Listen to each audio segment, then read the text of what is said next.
request? Yeah, I did, but I don't see the picture though. Okay, add me back. Yes, I did. I just added you right now. Can you send it? All right, real quick, while he sends that, you guys, just a couple rules, bro. No blaspheme on either side. Christians is gonna get muted, and Muslims gonna get muted today for the entirety of the live. So you guys, Just answer. Just answer. Just answer.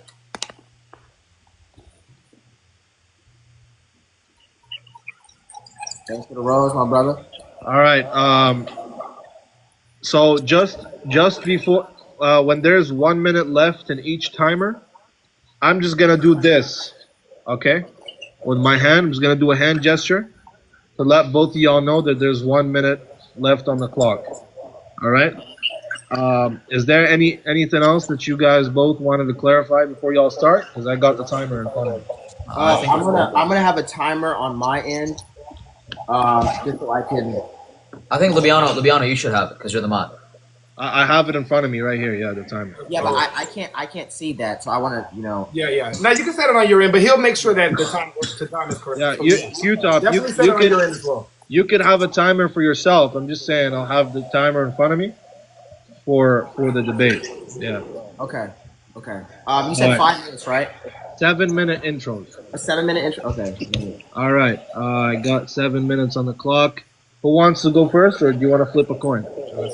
Well, typically, who's typically in closing? formal debate, if he's closing, then I go first. Yeah, because he's closing. But I'm the one making the argument, no? So like. Okay, wait. So you can't have opening and closing. That's not how it works. That's fine. If you want to have opening, then I'll have closing. So if you can open up if you want. It's up to you. You want to open up? Look, it's fine. I'll close and you open. That's fine. No problem. All right. All right. I'll start the timer now. I'm gonna start in He's three. gonna start it. Let him referee. He's gonna referee. Yeah. 3, 2, 1, go on. Okay, so today I am here to clear up the metaphysical blunder of Islam. They don't understand what we mean when we say essence and what we mean when we say personal relation. They don't understand that there is a creator-creature distinction, and they don't understand that existence cannot be divisible, meaning that the essence of God, which is identical to existence, cannot be divisible, which is distinct from the creation because the creation is bound by universals and particulars. So this is like the big blunder. So I'm going to kind of start this off by showing the transcendental necessity of existence not being able to be divided, which is very, very, very simple. Okay.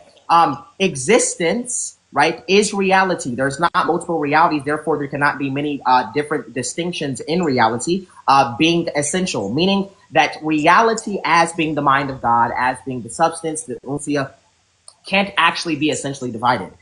Because if it could be essentially divided, that would mean it'd be a particular. And if it's a particular, that means it's not God because it's dependent upon the universal. Now, here's the category issue that most Muslims make because they don't understand how we parse through these issues. So what he's going to bring up today, right, and this thesis is going to be like threefold. What he's going to bring up is like aliveness is law. He's going to like make blunders about the creator-creature distinction. He's going to make blunders about the identity of indiscernibility. He doesn't actually understand what the identity of indiscernibility is and how it's categorically dependent. So what we're going to see is all these blunders. We're going to see how he doesn't understand that there's one substance, one existence, one essence, one God, one being with three subsistence relations. Now, here's the issue. The issue is very, very, very simple. The mode of subsistence or the way of subsistence does not change the content of subsistence. I'm going to say it again. This is the thesis of the entire dialectic. The mode of subsistence, meaning the way of subsistence, does not change the content of subsistence. Meaning there is one essence, one being, one God with three relational distinctions. And that's how we actually can ground knowledge. That's how we actually can ground love. That's how we actually can ground truth. That's why we know that these things are like, metaphysically necessary, given the fact that this triune God actually has to have the capability to ground these different things that require relational distinction. So this is just very, very, very, very simple, right? At the root of the issue, he doesn't understand that we count dependent upon categories, meaning that when you apply the same counting methodology in your metaphysics to that which is concrete, fundamental, and ultimate, which is God, it doesn't actually logically follow. And so what we're going to see here, again, I'm going to make this very, very clear. I want you guys in the chat to really pay attention to what we're going to see in this dialogue. What we're going to see is Islamic Apex constantly conflate essence with personal relation. I'm going to say it again. What we're going to see is him constantly conflate essence with personal relation. Essence is what a thing is. The personal relation is who, meaning the subsistence of origin within that what. So we have three subsistences of origin, meaning the Father eternally begots the Son, and the Holy Spirit proceeds from the Father and the Son, but this doesn't actually affect the divine essence. It doesn't make the divine essence composite because, again, the way that something exists does not change how it actually exists. This is just very, very, very, very important. So, again, still have like 3 minutes and I've gotten a lot out.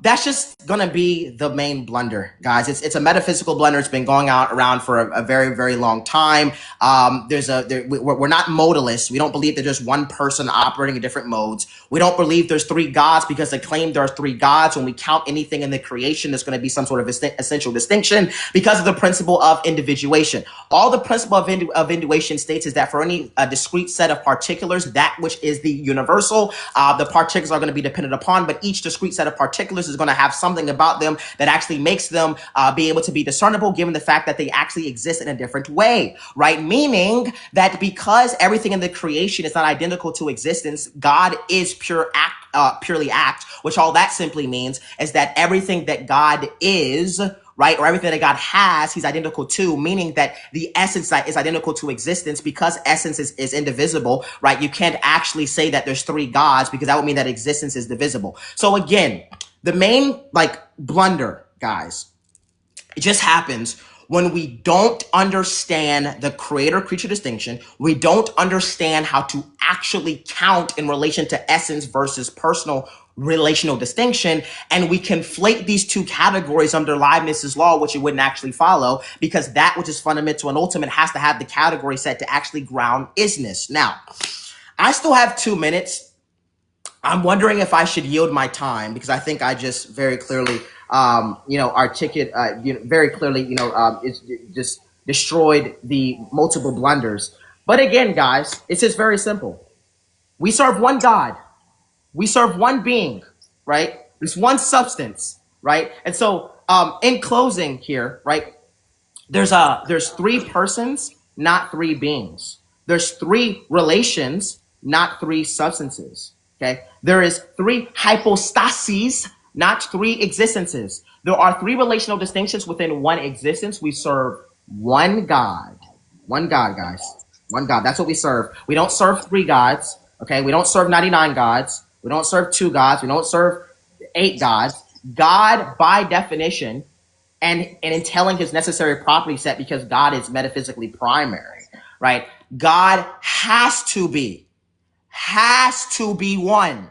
You cannot divide existence. However, in order to ground things like God's love, right, because love is not grounded intrinsically, because that would mean that you're a narcissist, right? There has to be some relational distinction in God.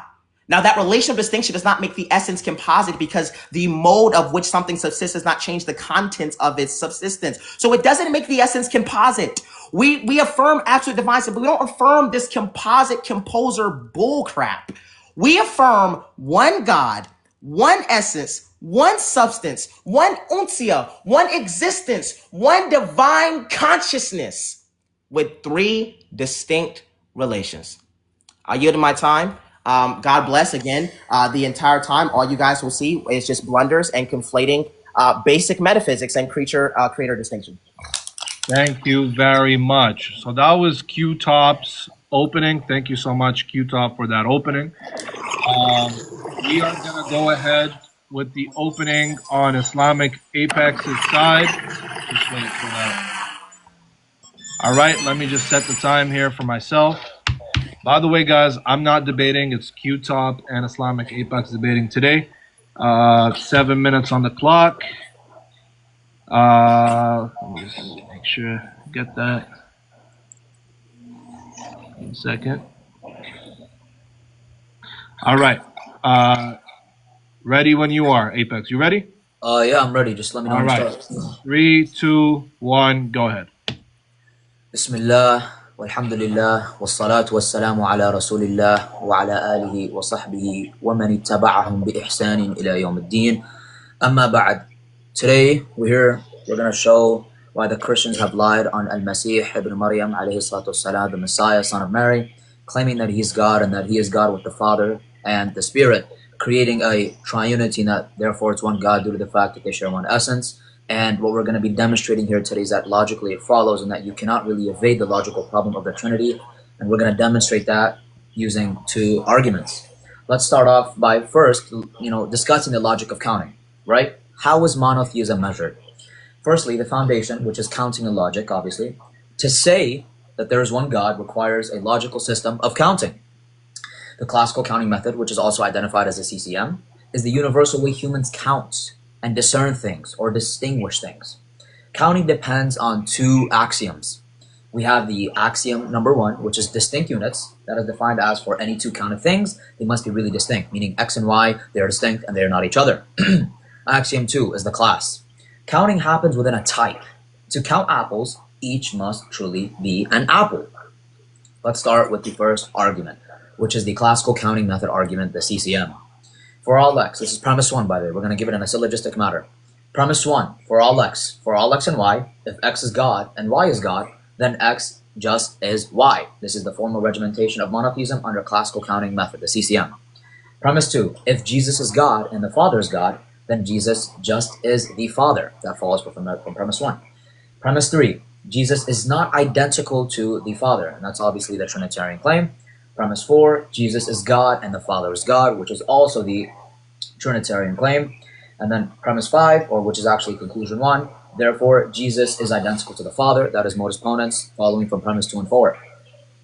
Premise 6, therefore Jesus, or actually conclusion 2 here, therefore Jesus is identical to the Father, and Jesus is not identical to the Father. That's in conjunction with premise 3 and 5, leading to a contradiction. And then another conclusion is, therefore it is not the case that both Jesus is God and the Father is God can be true under the CCM, which is the classical counting method, and that comes from premise 6 by reductio.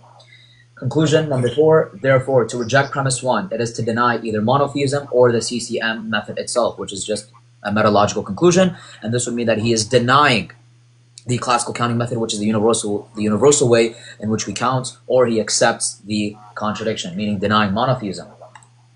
So now, first let's give an example, right? Counting apples or counting oranges or anything, right? Suppose that there's a world in which it exists within it exactly one apple. X is truly an apple and Y is truly an apple, but X is not Y. Either we have two apples which deems this worldview false, or we have a contradiction where X is the apple and not the apple, which is just P and not P. That's a performative contradiction. So now, let's move on to the next argument. This argument is the multiple essences argument. If we say that for all x and y, if x and y share the same essence, then x and y share the same set of essential properties. That is an analytic truth. If the Father and the Son share the same essence, then the Father and the Son share the same exact set of essential properties. That follows from premise 1. If the Father is essentially paternal and the Son is not essentially paternal, then the Father has the essential property of paternity and the Son does not have the essential property of paternity. That's an analytic truth. The Father is essentially paternal and the Son is not essentially paternal. Conclusion 1, therefore the Father has the essential property of paternity and the Son does not have the essential property of paternity. The inference rule for that is modus ponens, coming from 3 and 4. Premise 3 and 4. If the Father has the essential property of paternity and the Son does not have the essential property of paternity, then it is not the case that the Father and the Son share the same set of essential properties. That is also an analytic truth. And for those who are wondering, an analytic truth is a truth that is true by definition. Conclusion 2, therefore, it is not the case that the Father and the Son share the same set of essential properties. That is modus ponens from premise 5 and 6. Conclusion 3, therefore, it is not the case that the Father and the Son share the same essence, and that is modus tollens, coming from premise 2 and 7, and that the conclusion essentially is detrimental and it's a reductio ad absurdum, because it is essentially saying that the Father and the Son, they have different essences, therefore they are not the same God. So let's give a simple example to everyone, right? Let's say John and Barley. They share a common human nature, but John has some properties that are essential to his being that are not essential to Barley's being. Hence, John and Barley have two distinct sets of essential properties, henceforth two beings. In simple terms, same essence simply means the same essential properties, because we define essence as a set of essential properties. The Father and the Son, they share the same essence, meaning they share the same essential properties. The Father is essentially paternal. The Son is not, therefore, they do not share the same set of essential properties. So now, I'm going to actually sneak in one more argument, and I think this is the most hard-hitting one or detrimental one. The triunity argument, essentially the argument from transitivity. It essentially goes as it follows like this. First, we need to put the overview as the Trinity is a true predicate of the only true God, which is just defined as existential uniqueness. It is existentially unique insofar as it being three persons, one God, same essence, etc. Premise one, if there exists exactly one X, such that X is God and X is triune, then for any Y, if Y is God, Y is triune. Premise two, there exists exactly one X, such that X is God and X is triune. Conclusion one, therefore for any Y, if Y is God, then Y is triune. Modus ponens coming from premise 1 and 2. Premises 1 and 2. Premise 4, if Jesus is God, then Jesus is triune. That follows from premise 3 if accepted. Premise 5, Jesus is not triune. Conclusion, therefore Jesus is not God. That is modus tollens coming from premise 4 and 5. Let's give a simple example real quick and let's switch the variables. If there exists one X, such that X is an orange and X is orange, the color, then for any Y, if Y is an orange, then the color of it is orange. There exists one orange or one X, such that X is an orange and X is orange, meaning the color to qualify. Therefore, for any Y, if Y is an orange, Y is the color orange. Can we get the symmetry breaker for that? That is a question that I'm having. And that is the end of my time. And Q-Top can move on to his rebuttal. And then after that, I'll continue on with my rebuttal. Thank you. All right, that's time. Thank you so much, Islamic Apex, for that introduction. We are now done with both introductions, 7 minutes for each interlocutor, and we will be moving on to our next section, which is our rebuttal. We'll only have one rebuttal for each interlocutor, 5 minutes each. Starting with Q-Top, the floor is all yours, sir. 1 second, let me just set the timer here for 5 minutes for myself. Give me a moment. All right, ready when you are. 3, 2, 1, go. Yeah, so after conceptually unpacking some of the things that Islamic Apex raised, yeah, dude, great question. These things have been discussed in classical Trinitarian metaphysics for a while now. It's very, very simple. So to kind of summarize everything he's saying again, in my opening statement, I said there's going to be some really big blunder in us conflating essence and personal relations. It is just the case that there's one essence with three subsistences. Okay, and so this wouldn't actually change anything. I don't actually know why he thinks that somehow he critiqued my opening statement, which was that, hey, there's just one essence with three subsisting relations. Now let's actually get to substance here. So yeah, as I said earlier, right, there's just some really big blunder. For some reason, these counting methods that he's invoking here, given absolute identity, all he thinks is that he can apply the same metaphysical prerequisites in the creation to the creator. Now, I already parsed this out, but I parse it out again. It's his first big thing was look, dude, you're counting incorrectly. You're counting by division, and we only count things by identity. Well, look, that's just not the case.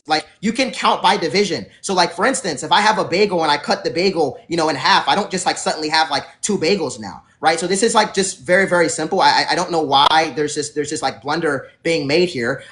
When we count by division in terms of the Trinity, all we're saying is look, this would just be a disposition to the relational distinction. So I don't know why this is so automatic. But again, I'll move on to the next one here.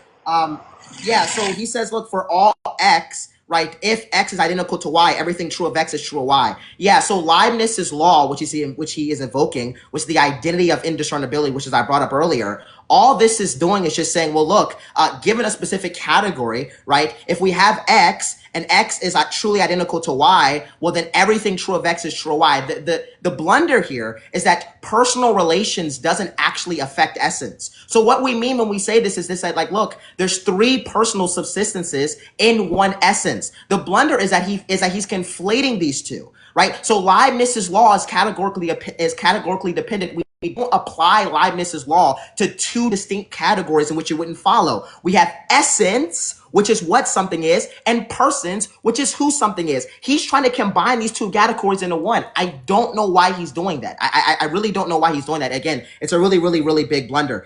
Then he went through some like logical syllogism. I tried to like type everything out. The summation of that is just very, very confusing. He says, well, look, Jesus is not God because Jesus is not triune. So it seems like he doesn't understand what we mean when we say God. Yo, thank you so much. Logging in with the $10 over on the Apple Cash. Yeah, he says Jesus is not God because Jesus is not triune. So what we mean when we say God is we're talking about like the essence, the uncia, the substance, which is what God is, which is all the properties of God. So God is powerful. God is love. God has a will, right? All these things, right? This is what God is, right? And that like the most fundamental point, right, is that God is existence, meaning that existence in itself is not divisible. The examples that he gave about apples, this is very, very weird. I don't know why he's still comparing the creature to the creator. Apples are created. So when we talk about apples, we have to make a distinction between universals and particulars, right? So a particular is a instantiation of a universal, right? Meaning that the universal is divisible, right? This is the blunder. Like God as being one essence, existence is not divisible. We don't say that the Father is a part of God and that the Son is a part of God and the Holy Spirit is a part of God. We don't say that the Father like has Godhood and the Son has this Godhood and the Holy Spirit has this Godhood in this like divisible way, right? We say that the Father is identical to God. The Son is identical to God. The Holy Spirit is identical to God. However, the distinction comes in their relation to each other, not in their relation to the essence. I don't understand why Muslims do this. Okay, if you're a Muslim, please wake up and smell the coffee. Something can be distinct in one sense, right? But alike in another sense. This is called impure relative identity, right? And like, I don't know why this is some weird like blunder. People talking about William Lane Craig holding to relative identity. William Lane Craig holds to pure relative identity, not impure relative identity. We say impure relative identity means that we can have a Father identical to God, Son identical to God, Holy Spirit identical to God, but they're distinct in relation to each other by formal distinction. I yield my time. All right. 1 second. Let me turn my screen here. All right. Thank you so much, Q-Top, for that first.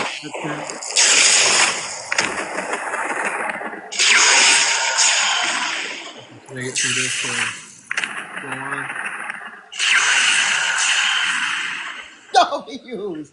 I appreciate it. All right, we got Zeus on the screen. Anyways, thank you so much, Q-Top, for the first rebuttal. I appreciate it. Thank you for also staying on time.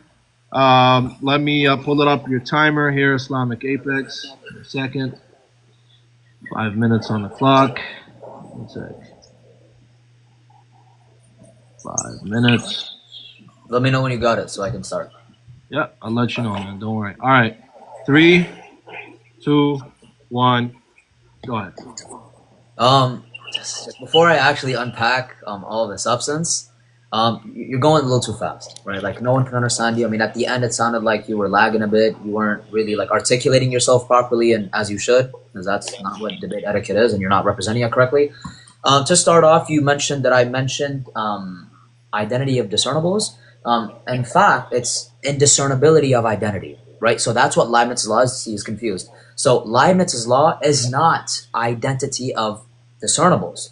Leibniz's law is going to be indiscernibility of identity, right? So yeah, I know you're thinking, it's fine. So and to actually address your objections, we're gonna go ahead and look at what I was actually talking about. So I brought I brought how we should understand how to count, right? Which is the CCM, and he claimed that he counts by division, and that, if you cut a bagel, is it 2 bagels? No, it's not really the same thing, right? Because if you were to cut a bagel, it's just going to be one part of a bagel, other part of a bagel. That's not really what we're doing here, and so far in respect to the Trinity, right? So again, I'm going to clear up how we count. There's two axioms, distinct units for any count of two things. They must be really distinct. The class is going to be counting happens within a type. To count apples, each must truly be an apple. That's an example. Okay? So now, with that being said, we understand that when we go to the argument, that is the classical counting method argument, and we understand if we count by identity, we are going to reach three gods. And there is no disagreement upon that, right? But let's say that we don't count by division.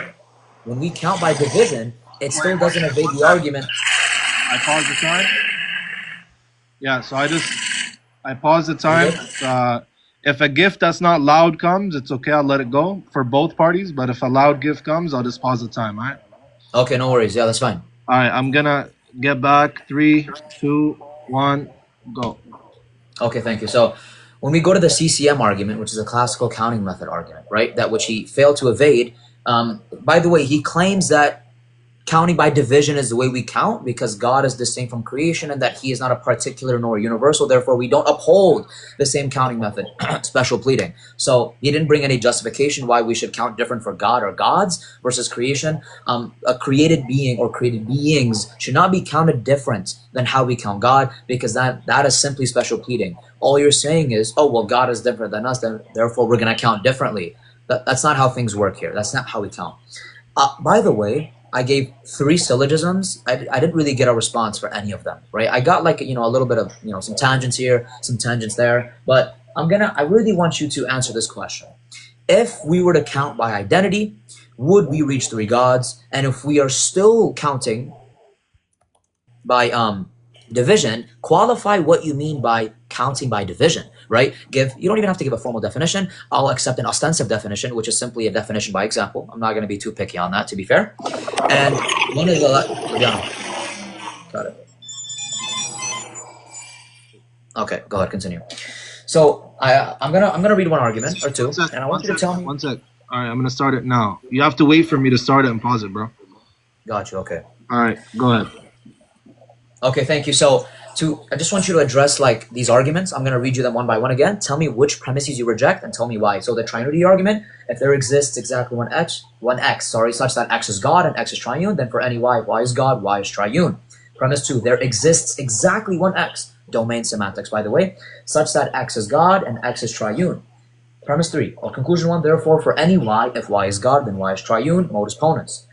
Premise 4, if Jesus is God, then Jesus is triune. Premise 5, Jesus is not triune. Conclusion 2, therefore Jesus is not God. That is one of the arguments that I want you to address. Tell me which premise you reject in our cross-exam. So, the multiple essences argument, for all x and y, if x and y share the same essence, then x and y share the same set of essential properties. Analytic. If the Father and the Son share the same essence, then the Father and the Son share the same exact set of essential properties. If the Father is essentially paternal and the Son is not essentially paternal, then the Father has the essential property of paternity, and the Son does not have the essential property of paternity. Analytic. The Father is essentially paternal, and the Son is not essentially paternal.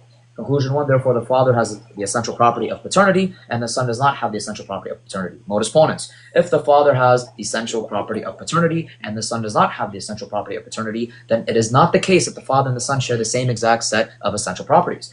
Conclusion 2, therefore it is not the case that the Father and the Son share the same set of essential properties, modus ponens. Conclusion 3, therefore it is not the case that the Father and the Son share the same essence. That's modus tollens from premise 2 and 7. I could not read the last one, but we will deal with that in the cross-exam here soon. You have 30 seconds left. You want to concede that? Oh, I do? Oh, I didn't even know that. Okay, here, I got you. Yeah. So the next argument is obviously going to be the... what's it called? I think I read them all. Yeah, so the classical counting method argument. So for all x and y, if x is God and y is God, then x just is y. That's a formal regimentation of monotheism under the CCM. If Jesus is God and the Father is God, then Jesus is just the Father.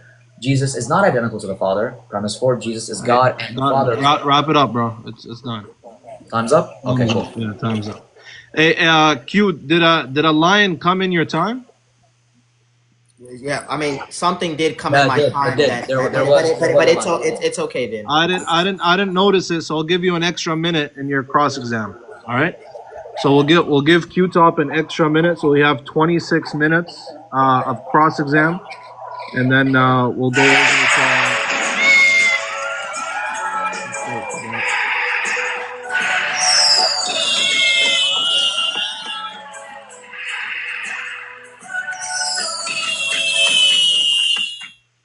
All right. Yeah. So we'll give him an extra minute for his cross exam.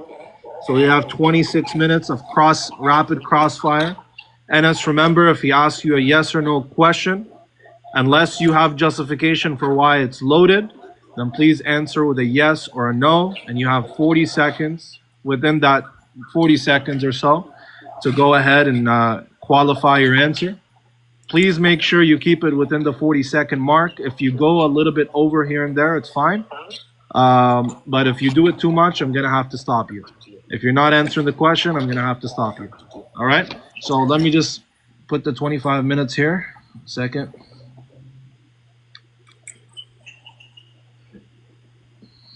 $25 minutes, or sorry, 26 minutes. There you go. All right. 3, 2, 1. Floor is yours. Okay. Wait. Let's just wait.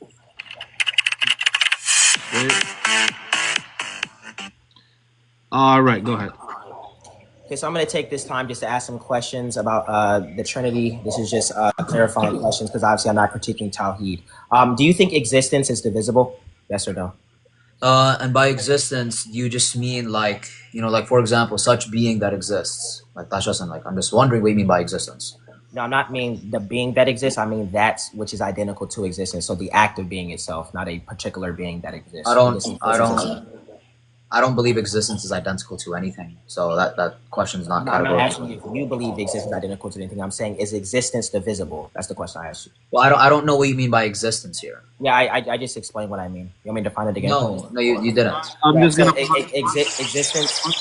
I'm gonna pause the time, just so Q doesn't lose his.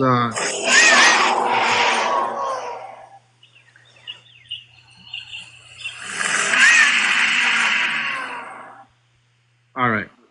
Yeah. So just in case, as I don't want Q-Top to miss out on his time, so Islamic Apex, while the time is paused, get the clarification you need, and then please answer him with a yes or no. Yeah, I think you're treating existence like a predicate or a property, in which I don't agree. I believe existence.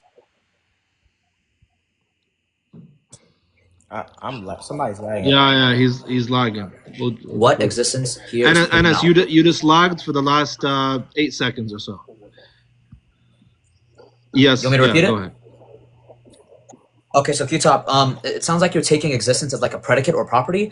My question is which I don't agree. I believe existence is a quantifier. What is being picked out when you say existence? Why are you asking? Okay. No, Pause. look, It's a qualifier, sir. I have the time. Is it like is he asking me questions? Am I No, asking? no, are we no. I clarifying? have the I'm time. asking a qualifier. Yo, guys, stop. I have the time paused. So just so you don't get your time wasted, Q, I want him, because he's not answering a yes or no, he wants you to qualify. So I have your time paused so he can understand your question. And as soon as he gets that, I'll restart. Okay. Yeah. Yeah. So I already qualified this. I'll just qualify it again. And by the way, I'll slow down because I think you're not tracking. When I say existence, I mean the act of being. Existence is being itself.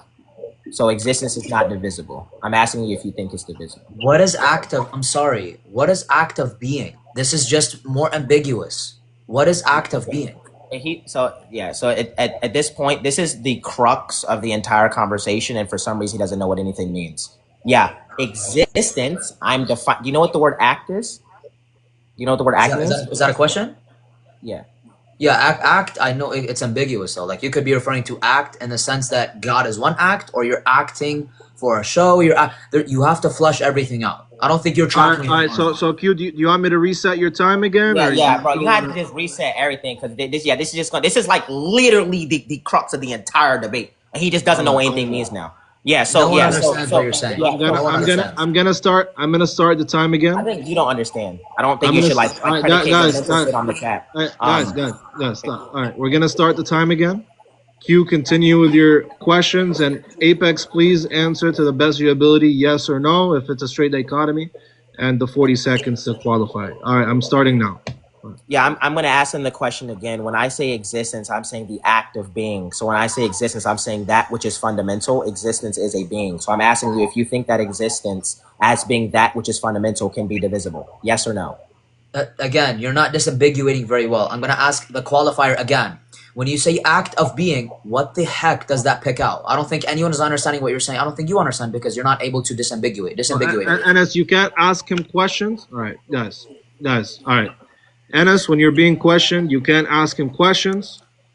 Just answer and say your question doesn't make sense, but don't ask him a question, please. I'm just qualifying. Just qualifying. All right. No, you don't get to ask him questions. He asks you the questions. I'm gonna start again. Go ahead.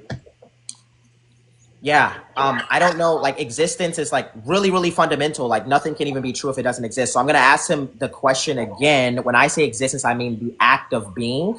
Act of being. Like, this is like some sort of like essential thing to where like what something is like is identical to that it is. So if something exists, it just means that it actually is. What I'm asking you is, do you think fundamental existence, or that which actually is, can be divisible? Meaning, do you think that it is a universal that can be divided among particulars? Okay, that's better. I believe that universals, they aren't necessarily divided, but I would say that particulars, they share a universal. Like, for example, we would say trees, all trees share the same universal called treeness, right? So if that's your question, the answer is no. Universals aren't divided. We don't say that. We say that particulars share universals. Like trees, they share the universal of treeness. Does that make sense, Q-Top? Yeah, so that's not the question that I asked. I'm not asking you like what, like, look, I'll just repeat the question again. Is existence a universal? Okay, is it divisible among particulars? Yes or no? Again, I don't know what existence picks out here. I'm sorry. I don't believe you're treating existence like a what's it called? Like a property or a predicate. I believe existence is a quantifier. I'm just gonna, so look, okay, I'll move on. Yeah, so yeah, so is Leibniz's law categorically dependent? What does categorically dependent pick out? Yeah. Meaning that it's dependent upon a specific category, meaning if we're talking about essences, then we're talking about essences, and we're talking about personal relations, then we're talking about personal relations, then we're talking about substance, then we're talking about substance, meaning that Leibniz's law is dependent upon the category in which it's being invoked. Do you affirm or deny that? Yeah, it depends what you mean by that. If by that you mean that you can apply Leibniz's law consistently in one subject or in one specific modality, then I would say yes, but you constantly gibberate. Please disambiguate yourself. Go ahead. Yeah, I think what you call gibberating, I just call you just like running and dodging because this destroys your worldview. So again, I'll just go ahead and move on for that because he doesn't know what these words mean. So what's interesting, so do you think it is necessary that which is ultimate and fundamental can account for unity and diversity and ultimacy? Can you please disambiguate? Okay, I'm gonna talk very, very slowly because it's not about being slow. It's just this is like so low tier. You're like vague. This is guys. This is what happens, right? They suddenly don't know what anything means. So I'm gonna say it very, very, very, very clearly for you. Okay. Do you think that God? When I say God, I'm just referring to that which is ultimate, meaning that everything depends upon it as a foundation. And I'm referring to that which is fundamental, which just means it's metaphysically primary. Do you think that thing has to be able to account for unity, meaning things are alike, and diversity, meaning things are different, in ultimacy, which means in its ontology? Yes or no? Yeah, so thank you for disambiguating your vague question that you just asked prior. So the answer is yes. I believe that God, you could have just said God, but you decided to gibberate, but that's fine. So yeah, God does discern. He does have the ability to discern things, and he does discern things. That's a necessity for God because we see things that are discernible. And he also, there's obviously like unity within the ontology of the things that which exist depending on the class or what the thing actually is. If they share, the same exact properties, then it's obviously one thing. So yeah, God is aware of the discernibility and the unity of the ontology of what exists, if that's your answer, your question. I'm not asking you if God is aware. So I thought you said that I actually clarified. Meanwhile, I just said the exact same thing slower, which it seems like that's what I have to do, talk slower for you.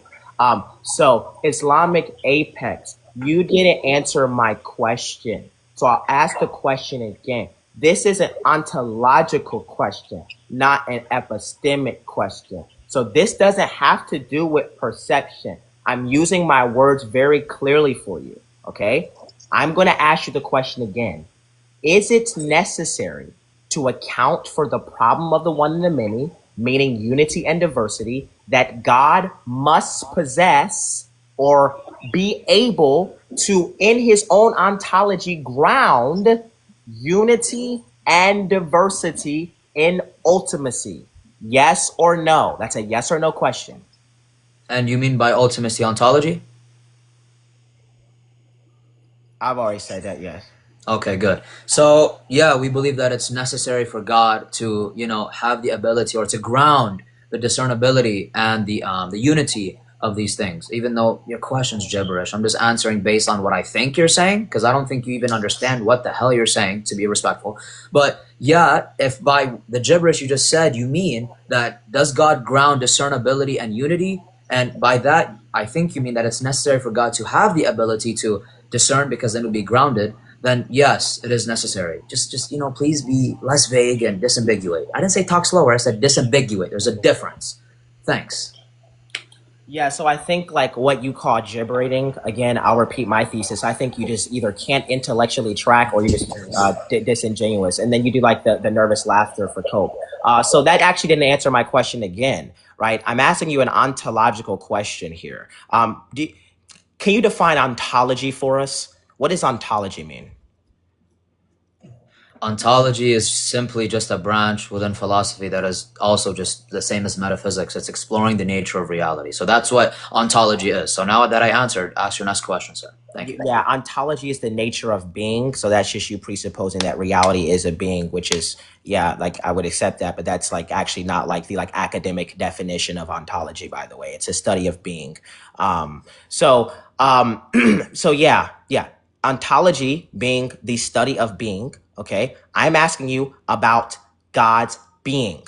Is it the case that within God's being, he must necessarily, yes or no, because you keep saying this is ambiguous. I'm not saying anything ambiguous. This is not going to get you out of this. Like just appealing to like ambiguity and just like running around these questions, this isn't going to get you out of anything. Okay. Is it the case that in God's ontology, he must necessarily be able to account for unity and diversity, meaning that he must have relational distinction? Yes or no, must God be able to account for unity and diversity? You're not answering my question.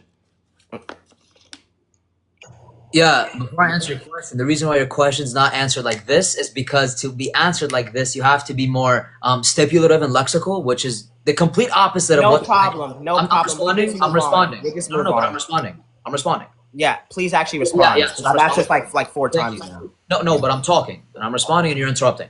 Thank you. So to continue my response, yes, God necessarily has to account for diversity and unity of his ontology, or in regards to it being in his being. Yes, we don't disagree with that. God must account for discernibility or diversity and discernibility, same thing, and unity. Okay, so is it the case that God must be able to ground this in one essence, meaning that the essence is non-divisible? Yes or no? Yes, the essence is indivisible. Yeah, the essence is indivisible. Interesting. We'll discuss more about that in Tawheed. So yeah, we finally got a response to that. So what he just agreed upon is that God must necessarily possess unity and diversity and ultimacy in his ontology. No problem. So now we'll go ahead and we'll definitely be coming back to that during the discussion. Islamic atheists, I find it very interesting. So I want to address some things here because I wrote this down. Can you define what we mean when we say person as pertaining to the Godhead? What do we mean when we say that? Good. So Peter Van Inwagen, in his paper on the Trinity, he defines person as that which that can be addressed, right? Whatever you can address is a person. For example, you're a human, I can address you, therefore you're a person. By the way, guys, Peter Van Inwagen is a Trinitarian, just so you guys know, so you guys don't come at me, all right?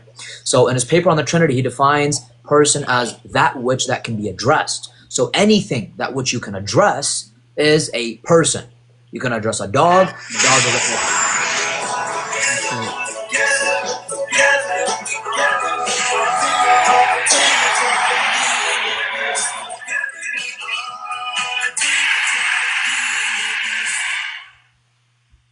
All right, I'm gonna start the time again here. 3, 2, 1, go. And so when you say being addressed, does that entail a relational distinction in essence? Like when you say that something is addressed, can we make a categorical distinction of, between that which is addressed being that it's a particular and that which is addressed being that it's a relational distinction in one essence? Do you understand that distinction? Yes or no? Sorry, that was gibberish. Can you disambiguate that? Okay, it's not going to get you out of this, man. This is not going to get you out of this. I really hope you know that it's not. Are you going to disambiguate? Calling everything gibberish is not going to get you out of this. It's just not. You gotta stick to So if you're not going to answer my questions, this is just going to get really boring. So I'll go ahead and like repeat the question, right? Because like you're just going to keep saying what do you mean, and then I can just say well, like what do you mean by what do you mean? So this is just going to go nowhere, right? So I'll go ahead and repeat the question, okay? Is there a categorical distinction between a particular and what we mean when we say the person of the Father or the person of the Son or the person of Christ? Is there a distinction between a particular and a person? Yes or no? Yeah, according to your paradigm, you would say that there is a distinction due to the very fact that the Son and the Father and the Spirit, these three are simply not universals or particulars. So they're not addressed as the mode of existence of a particular or the mode of existence of a universal. So the answer is no. Or sorry, yes, there is a distinction according to your paradigm. Okay, so if you understand my paradigm, I want to make that very, very clear. We've acknowledged that we don't count particulars the same way that we count personal relations. Okay, perfect. So now moving on from that, what is a particular? Sorry, yeah, a particular is something that which is instantiated from a universal. Okay, and so everything that exists as a particular, you would agree that it is divisible? Divisible as in separable? Yeah, divisible as in the universal that grounds it is the particular is a particular instantiation or instance of the universal. Yeah, a particular is an instantiation of a universal. That's what you just asked. Is that what you meant to ask? That's what I just said. Yeah, I just answered it. Okay, perfect. So So he finally answered a question, guys. Okay, so now that we understand that a particular, right, is the instantiation of a universal, meaning that particulars are divisible, is it the case that you can divide God? Is God divisible? When you say God, what does God pick out here? Allah or Father, Son, and Holy Spirit? Yeah, so we're obviously talking about the Christian paradigm. Are you aware where you're at? We're having a discussion about the Trinity right now. Yeah, your God, if you mean your God, then your God is definitely can't be divided due to the very fact that your God it logically follows that there's three essences. Wait, so how does it logically follow that because there are relational distinctions, this would necessitate an essential distinction? How does that follow? Yeah, I'll tell you. So that's actually one of my arguments. So due to the very fact that we understand that Jesus Christ, and you accept the law of transitivity, so Jesus Christ, the Father and the Spirit, we understand that they are God, and we understand that God, there exists exactly one God, and this God is a Trinity. And we understand that for all X, if X is God, then X is a Trinity, and if Jesus is God, then Jesus must be triune, because for all X, if X is God, then X is a Trinity. And otherwise, if you don't accept that, you fall into a contradiction. And if you do accept that, you get multiple gods. And that actually comes from modus ponens. Yeah, so it seems like you don't understand the distinction between essential distinctions and relational distinctions. So I'll go ahead and cash this out for you. I did it in my opener. And then like the nervous laughter, I see it a lot. So yeah, like a relational distinction wouldn't be essential because a relational distinction does that lead to a question, Q-Top? It only it's gonna lead to a question. The relational distinction is a mode of subsistence. It doesn't actually affect the content of subsistence. So can you please give me what the like mediating principle would be, justifying how something's mode of subsistence necessarily would dictate the content of subsistence? How would that follow? You define mode of subsistence as? A personal relation in an essence. Okay, so meaning Jesus and the Father as an example? Meaning the persons, yeah. Okay, good. So if you have three persons and we use the law of transitivity, which is the principle that you're asking for, when we use that law and we come to the very fact that the Trinity is the only God, right? And that for all x, if x is God, then x is the Trinity. Or for all x, if x is the Trinity, then x is God. Then it would follow that either Jesus is a Trinity, and that means that there are more gods, or you would come to the conclusion that Jesus is not the Trinity. Therefore, Jesus would not be God. The principle is the law of transitivity, meaning A equals B, B equals C. Therefore, conclusion A equals C. And unless you reject that law, Let us pause the time quickly. I just want to, guys, and please concise answers. Most answers should be very quick and concise. If all the answers take forever, then we waste each other's times. So just keep that in mind. I'm gonna restart the time again. Appreciate you, brother. So the law of transitivity, the law of transitivity of identity.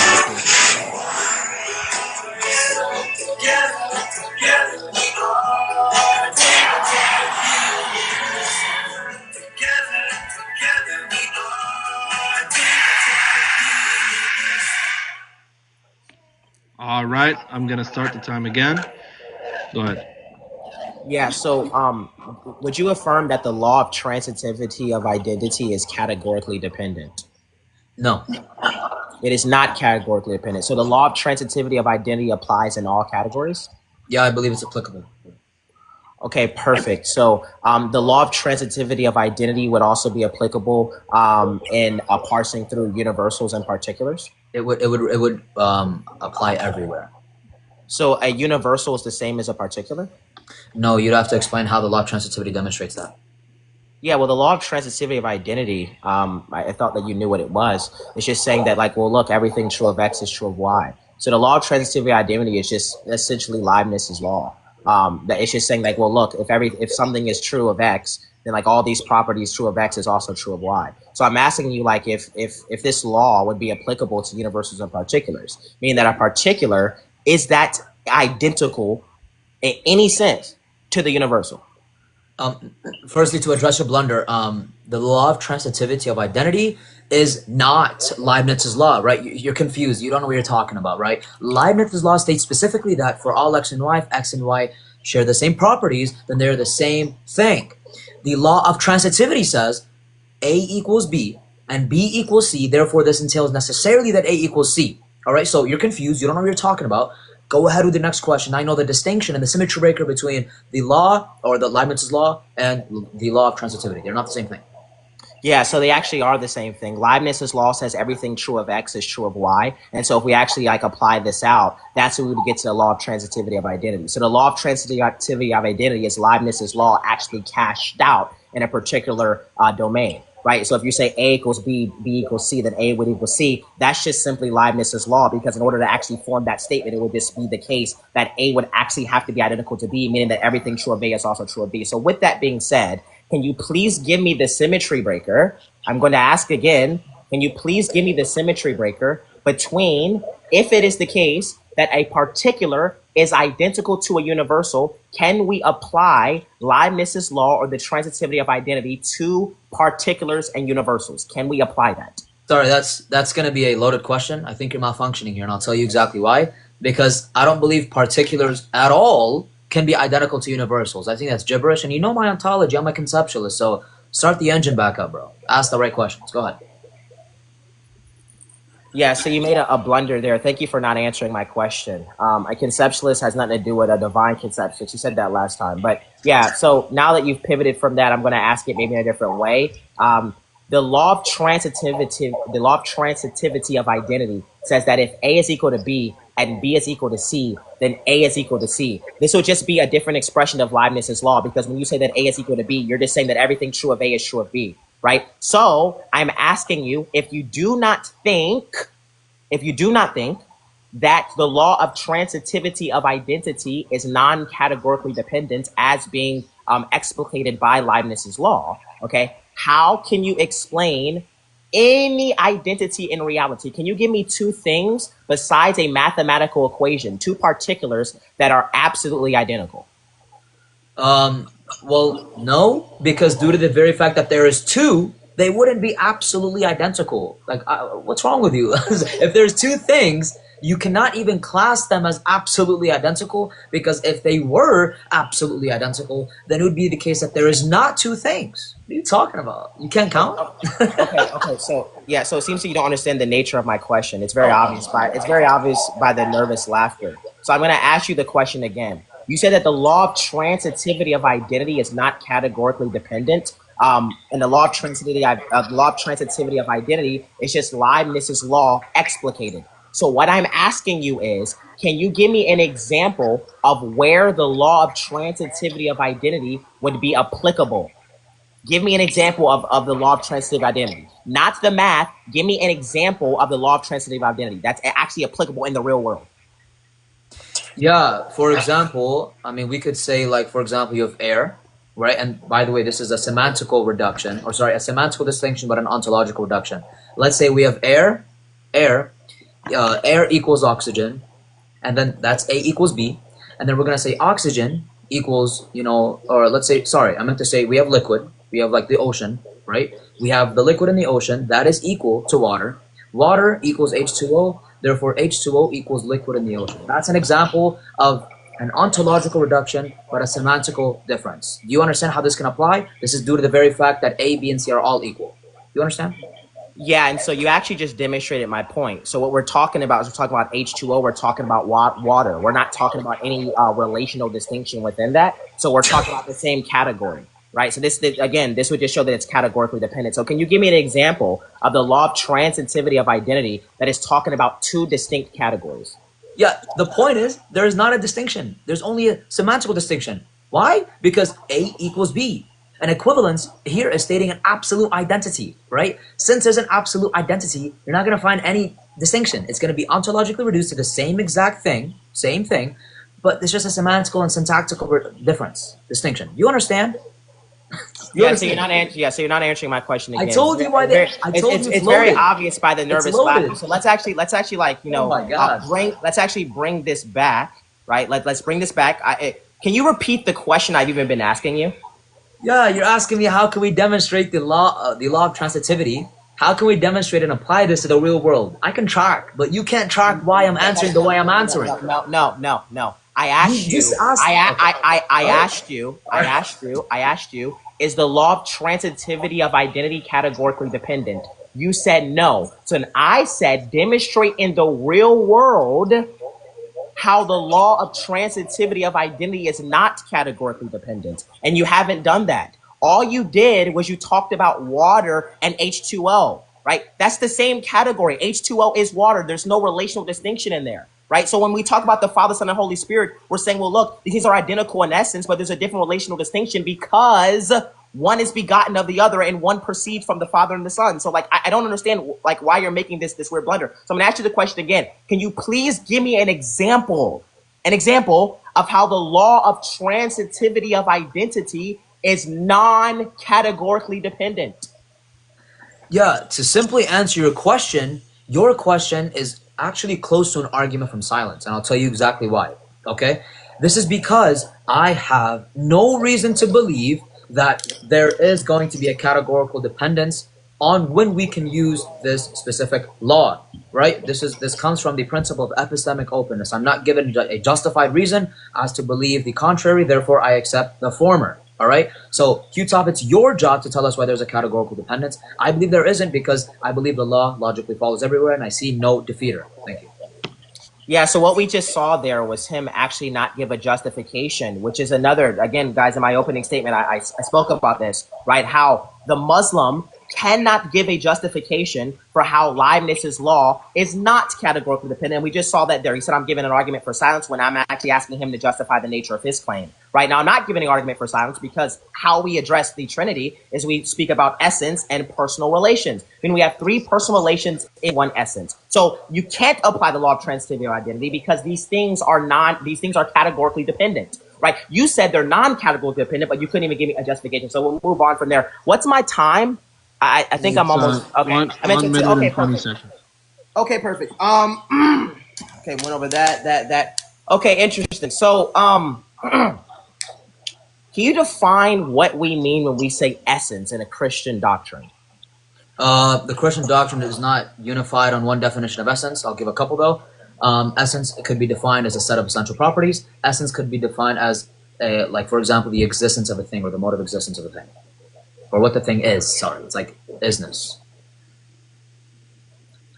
Yeah, so essence is what something is. Can you please give the relevant distinction between having one what, which is one God, and three whos, which is the Father, Son, and Holy Spirit? What is the relevant problem there? Okay, the relevant problem is that three persons that are distinct, that which all share the same divine essence, it results of three gods due to the very fact that counting by identity, there is three gods using the classical counting method. That's the relevant problem here. And you can't show why the classical counting method is non-categorically dependent. You can't show that. Is that a question? Yeah, obviously. Yeah. Okay. So to answer that question, the classical counting method, we have no justification to simply just exclude God out of this method on how to count. Rather, what we're going to do is the same way we count everything that which exists in one way, we have no justification at all. It's completely arbitrary to say we count God differently unless you propose some sort of justification. All right. We just let him finish his answer there. We'll do the same thing for Q. All right. Thank you so much for your cross-exam. Just before we start the next cross-exam, Darren, is there a reason the comments are off? Wait, say that one more time. Okay. Yeah, I just said, is there a reason the comments are off? Mine's probably turned it off because it might have got a little disrespectful down there. We just want the debaters to be able to, focus on the debate. But we can turn it back on. We can turn it back on. We should turn it back on, in my opinion. Okay. Hey, you guys turn the comments back on if you can. Yeah, just make sure everybody keeps it respectful on both sides. Instead of turning it off, why don't they just mute? It's a lot of people, bro. Oh yeah, okay. It's a lot of people, bro. Okay, no worries. Yeah, go ahead and turn it back on, you guys. But hey, keep it respectful, please, you guys, because we don't want to have to start kicking people. Yeah. All right. So 25 minutes on the clock for Islamic Apex. Again, I'll remind you, please try to keep it concise and quick. If something needs to be clarified, then if the clarification takes too long, I'm gonna pause the time like I did for UQ. What else? Keep it under 40 seconds when you want to qualify. And if it's a straight dichotomy, then make sure it's a yes or a no and 40 seconds. But yeah, 25 minutes on the clock here. Whenever you're ready, 3, 2, 1, go ahead. Q-Top, what type of distinction is used between differentiating between the Father, Son, and the Holy Spirit? A relational distinction. Sorry. So I'm asking you that relation. What is that called? What is that? Is that a conceptual distinction? Is this a real distinction? What is that? Yeah, it's a real distinction. Oh, so it's not a conceptual distinction, right? It's formal. So you know the difference between a formal and a real distinction? Yeah, a formal distinction would be dependent upon the actual substance, meaning that the actual essential properties are not divided. A conceptual distinction is simply in the mind. It'd be dependent upon if you're like a divine conceptions or a conceptions, but typically it just denotes being in the human mind. And the real distinction just means some sort of distinction of existence. So have you previously said that the persons are conceptually distinct? Yeah, when I said conceptually distinct, I just meant formally distinct. So they're conceptually distinct in the mind of God, not in the mind of man. Yeah, so nobody uses the word that way. But anyways, let's continue. So do you know what the classical counting method actually is? Can you flesh out the two axioms that are within it? There is no it depends. So when you say classical counting method, there is no objective classical counting method. No, there is. It's actually an axiom that which we use to count everyday things. So when I mention a CCM, what are the two axioms that which are actually used?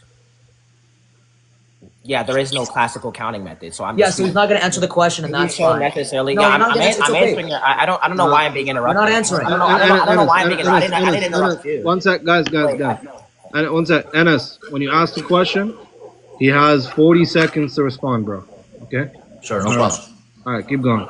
Yeah, so look, when you say classical counting method, there is no objective counting method. Now, if you just are referring to the counting by identity, I can just say, well, look, we don't count by identity, we count by division. So you have to show why it's like objectively true that counting by identity would like always apply. So yeah, that's my answer. Good. So I didn't really hear an answer of which axioms, and that's fine. So if you applied identity to God, how many gods would you count if we counted by identity? You count one God. So if we counted by identity, we would count one God? Yeah.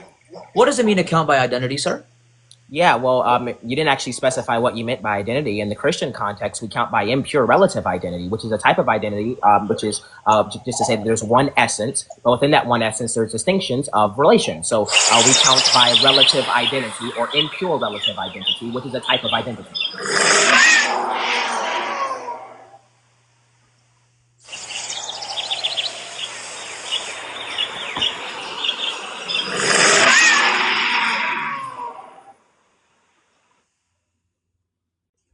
Can you guys hear me? No good? We can hear you. Okay, good. So, Q-Top, does the CCM use classical identity? Yeah. Okay, good. If we applied classical identity to God, how many gods would we have? It's impossible. Your question is malformed. That's like saying if the laws of logic were false. So I'm disputing the nature of the question. Wait, so what part of the question do you disagree with?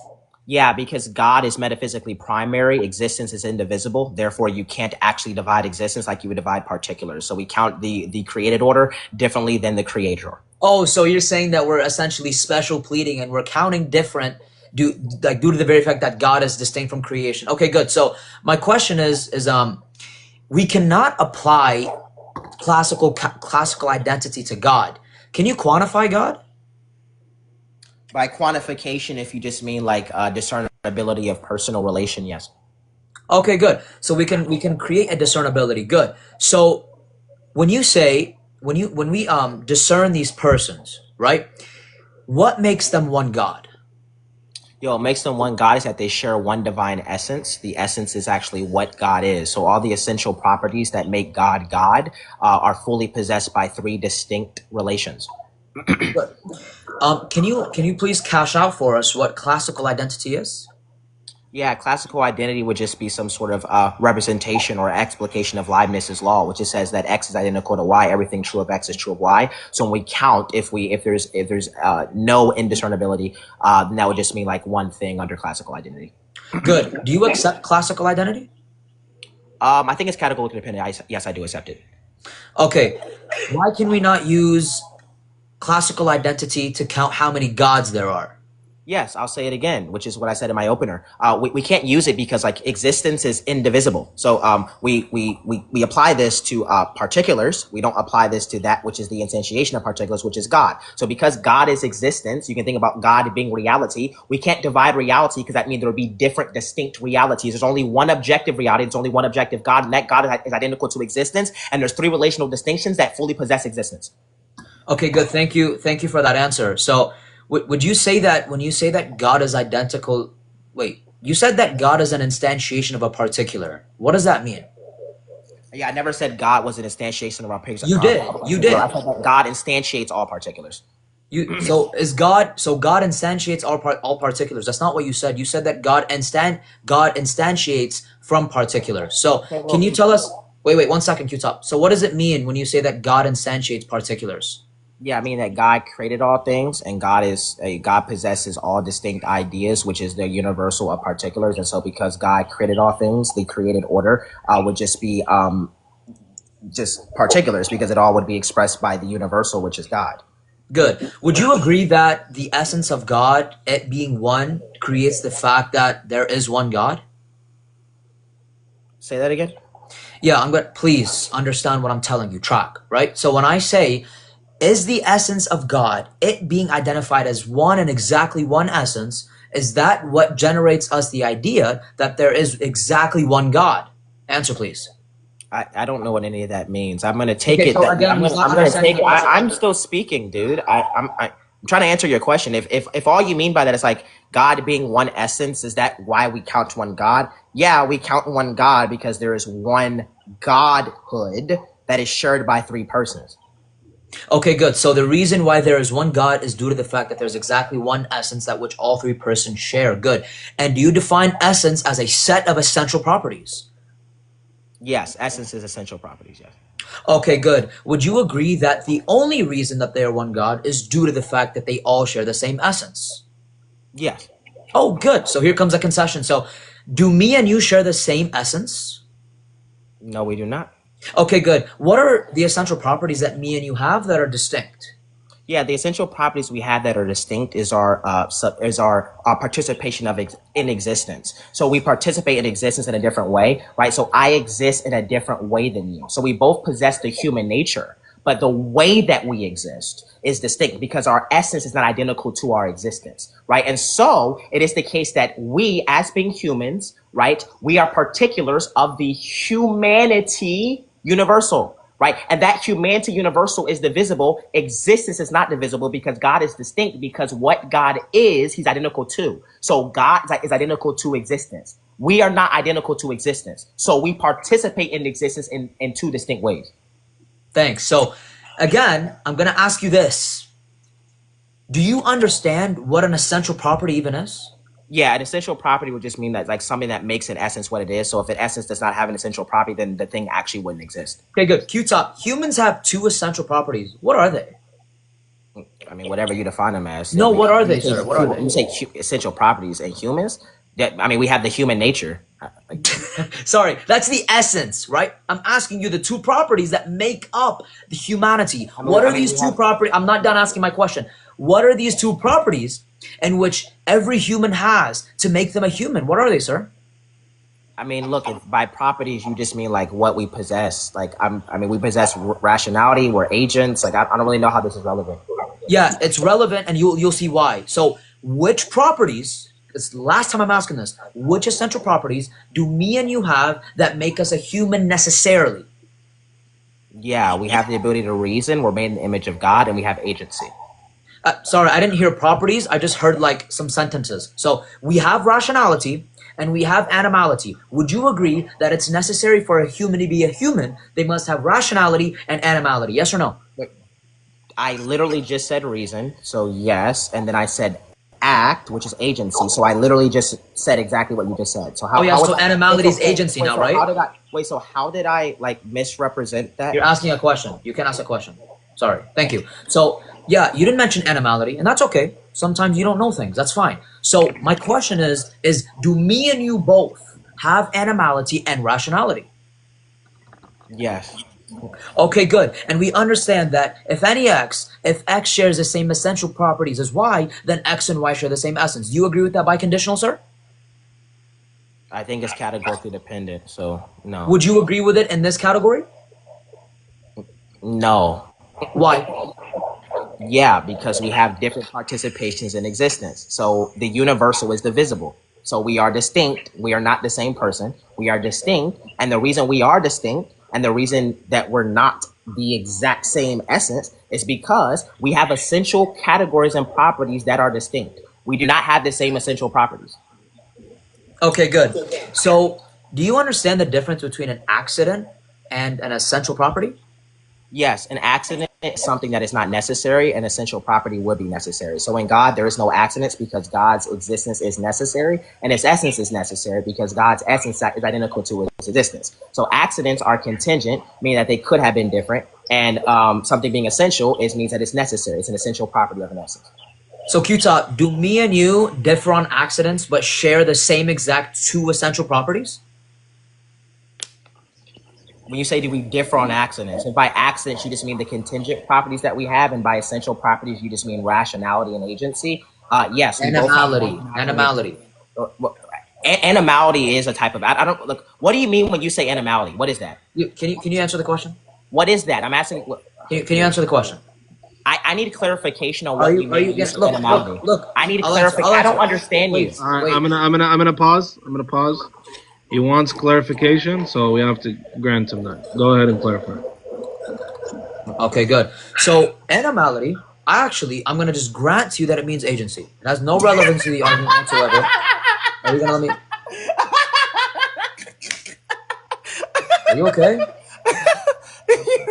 Are you all right? All right. Okay, I'm so that was gonna- just a waste Let of him time, see dude. clarification. Go ahead, Should I- dude. Yo, Go ahead, dude. What's wrong with Keep it this guy? professional. I'm gonna start Go the ahead. timer. That was embarrassing. Repeat it, Islamic. That was forced. Anyways, I'm so gonna start the time now. All right.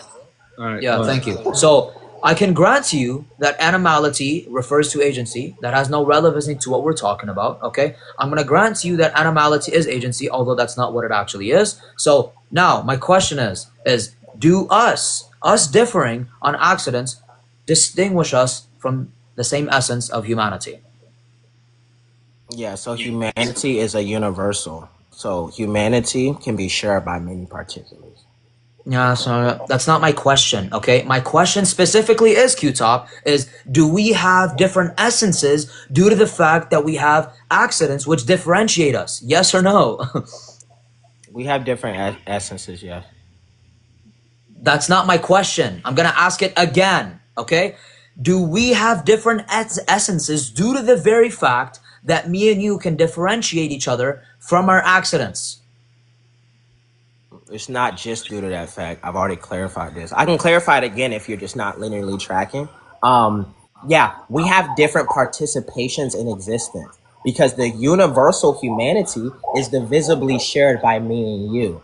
The universal humanity is not identical to existence, meaning that the universal of humanity is contingent, not necessary. Everything in God is necessary. Everything in the creation is contingent. Okay, stop going on side tangents, but that's fine. So when you say act of participation, what is that? Does that pick out like essentialism, or does that pick out accidents? Which one? Yeah, so your participation as being categorized as something that's contingent would fit the accident category. Oh, good. So what you're saying is that accidents are what differentiate us from our essences, quote unquote. So we have different essences due to the very fact that we have accidents that which differentiate us, and you claimed and said that accidents are not the only thing that which differentiate us. So you've just contradicted yourself. So my question is do we have different essential properties from each other? Yeah, so I want to clarify something here.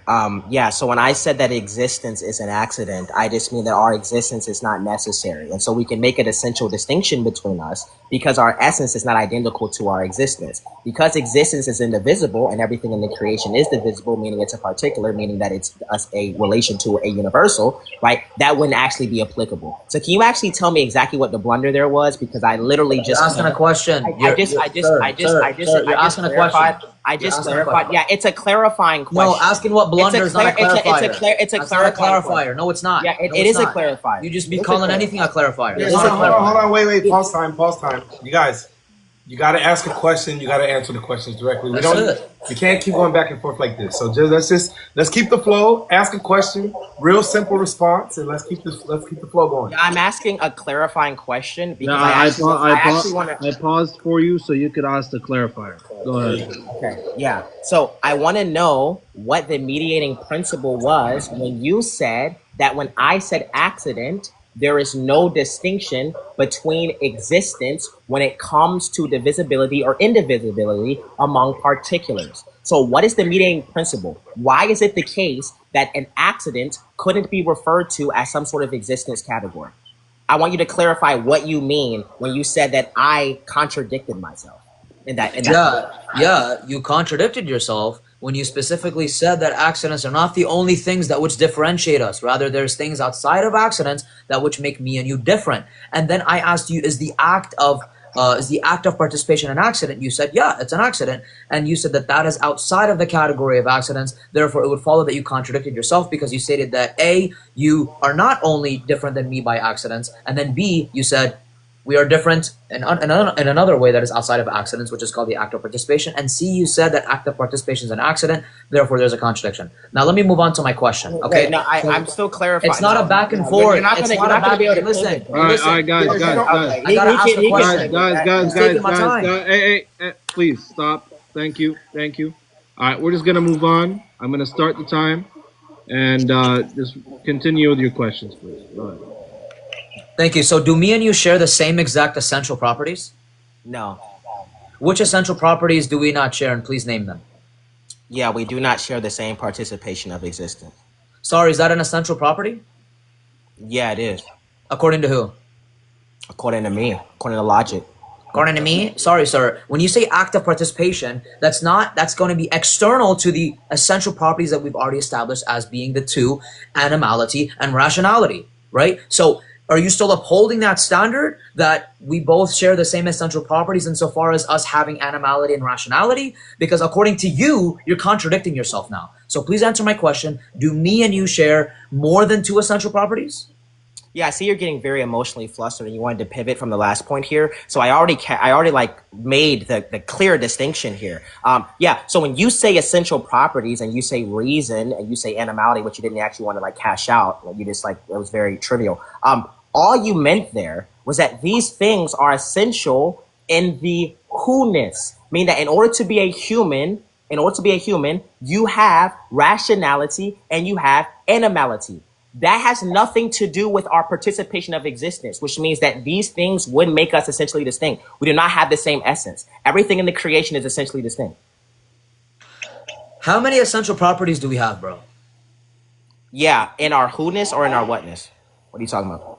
You as a human, we're not talking about, dude, I'm talking about specifically the essence, the human nature. To be a human, how many essential properties must you possess to be a human? Yeah, so I'll go ahead and like clarify this again, right? I just answered this, right? So rationality, agency or animality, and there has to be some way in which you exist or participate in the universal, which is humanity. Can you repeat the third one? Oh my goodness gracious. Can you repeat the third one? I'll say it again. To be a human means you have rationality, you have agency, and you are participating in humanity, which is the universal. Meaning there's a participation of your existence. You are participating in existence. You are not existence, but you are participating in existence. So the third one is completely unnecessary. There is no need for the third one because by definition, if you have rationality and animality, then it follows that you exist. You cannot say non-existence possesses animality and rationality. That's gibberish, right? So do me and you both have rationality and animality? It's a yes or no question. Yes, obviously.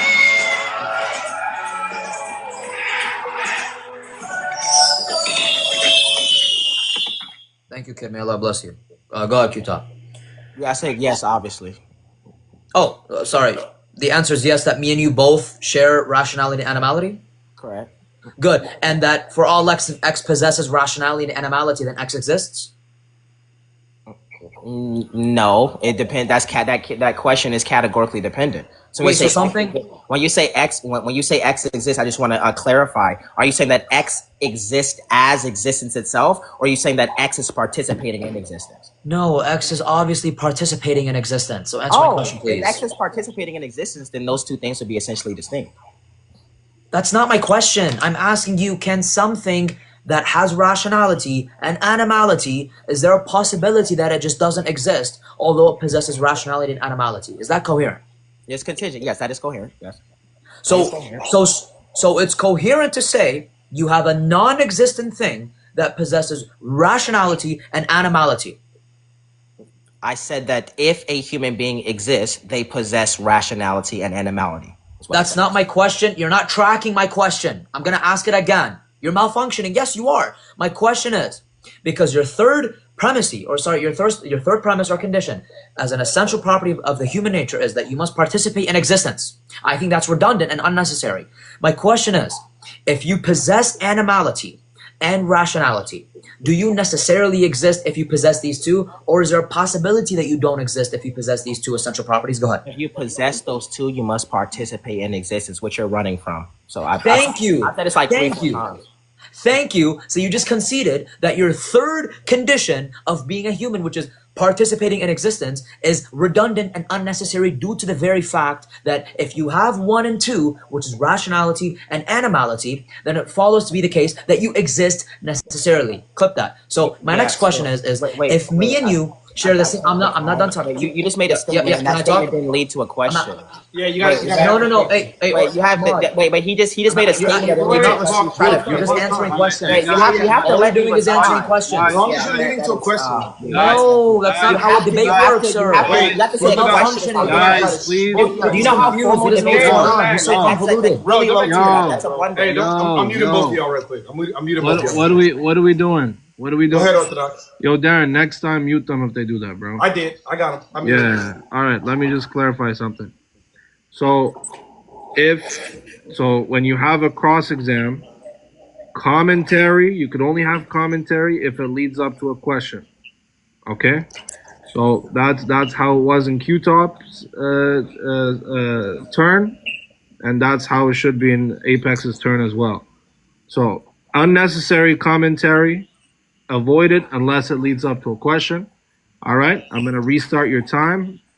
I'm gonna start it late because you guys were yelling and it was going for about 7 seconds. So All right, so I'll start it after 7 seconds. Go ahead. no worries. So Q-Top, since you said that everything that which has rationality and animality necessarily exists and participates analytically, it's analytically true. So if me and you share the same essential properties, do we share the same essence? Yeah, by essential properties, if you just mean that which makes an essence, then yes, we will share the same essence. But that does not mean that we do not participate in existence differently, which is what I just said, which is what you actually are just running. I don't know where you are.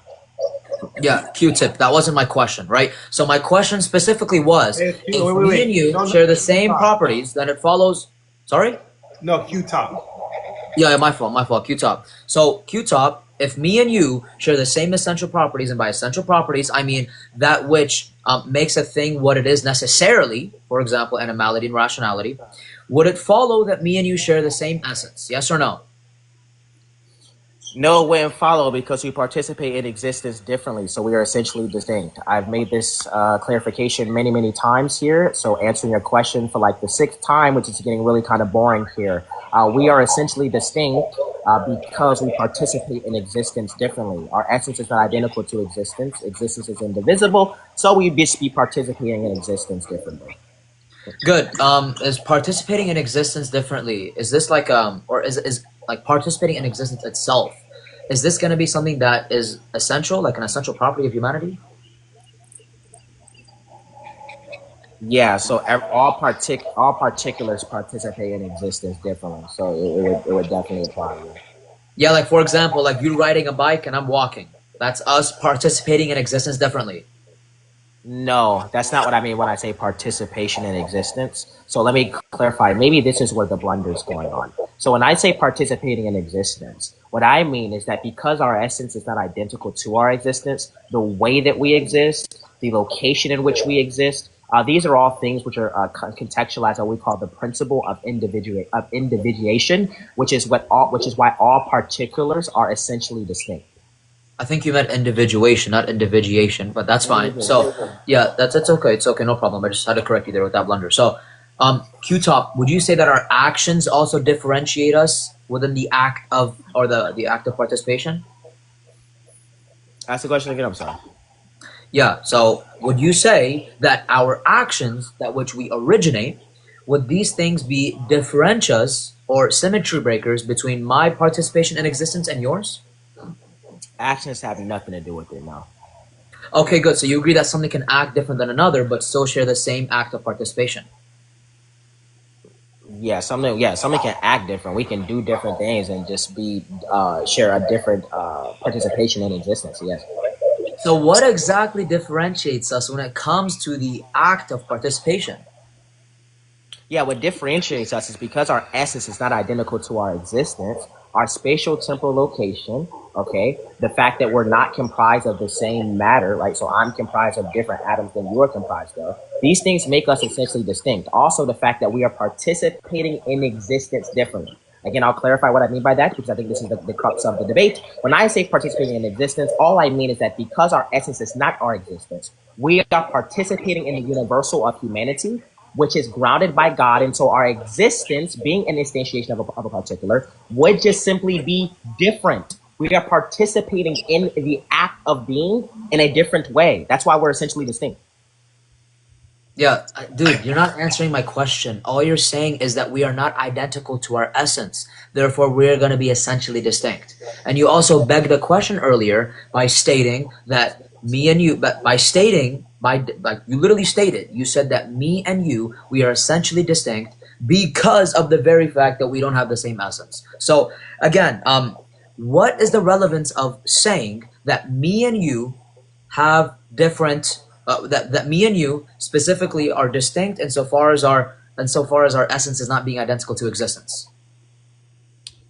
Yeah.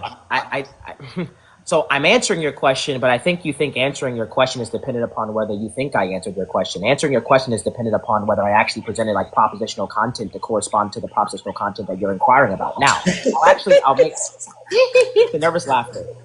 So I'll answer your question again. Participation of existence would just be instantiated. It would be like it would just be like necessarily the case.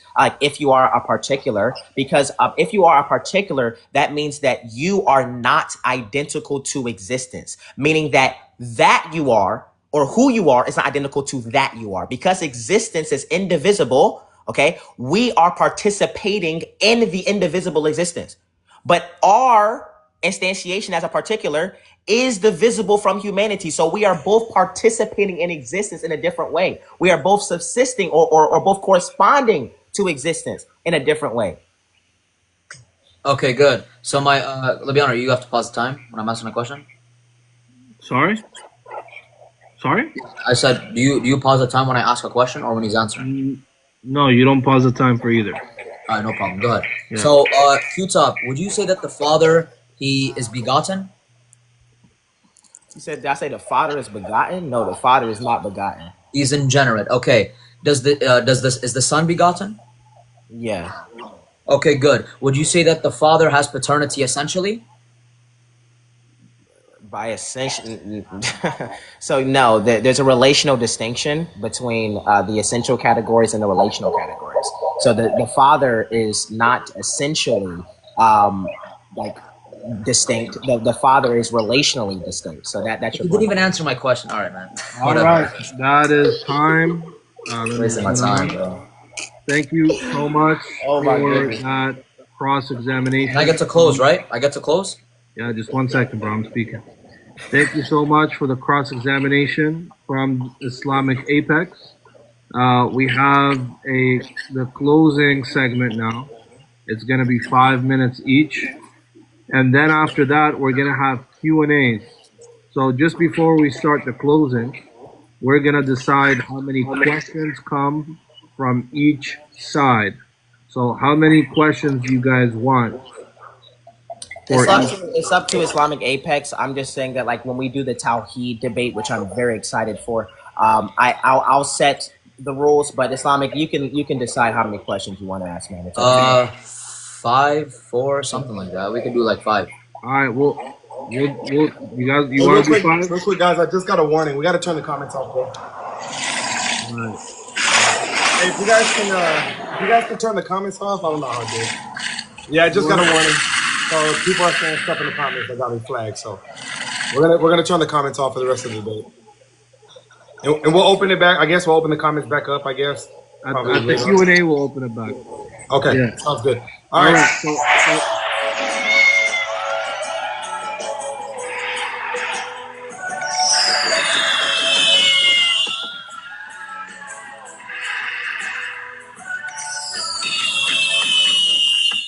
all right, so 5 questions. Q-Top, you good with that? Yeah, that's fine. All right, cool. All right, we'll start with Q-Top's 5-minute closing statement. We'll go to NS after that. Let me just put the timer here. Second.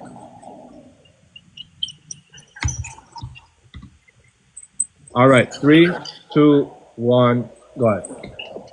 All right. So what we saw here today was a cross-examination where many of my questions straight up just weren't answered by the fact that he just suddenly didn't know what any word I said actually meant.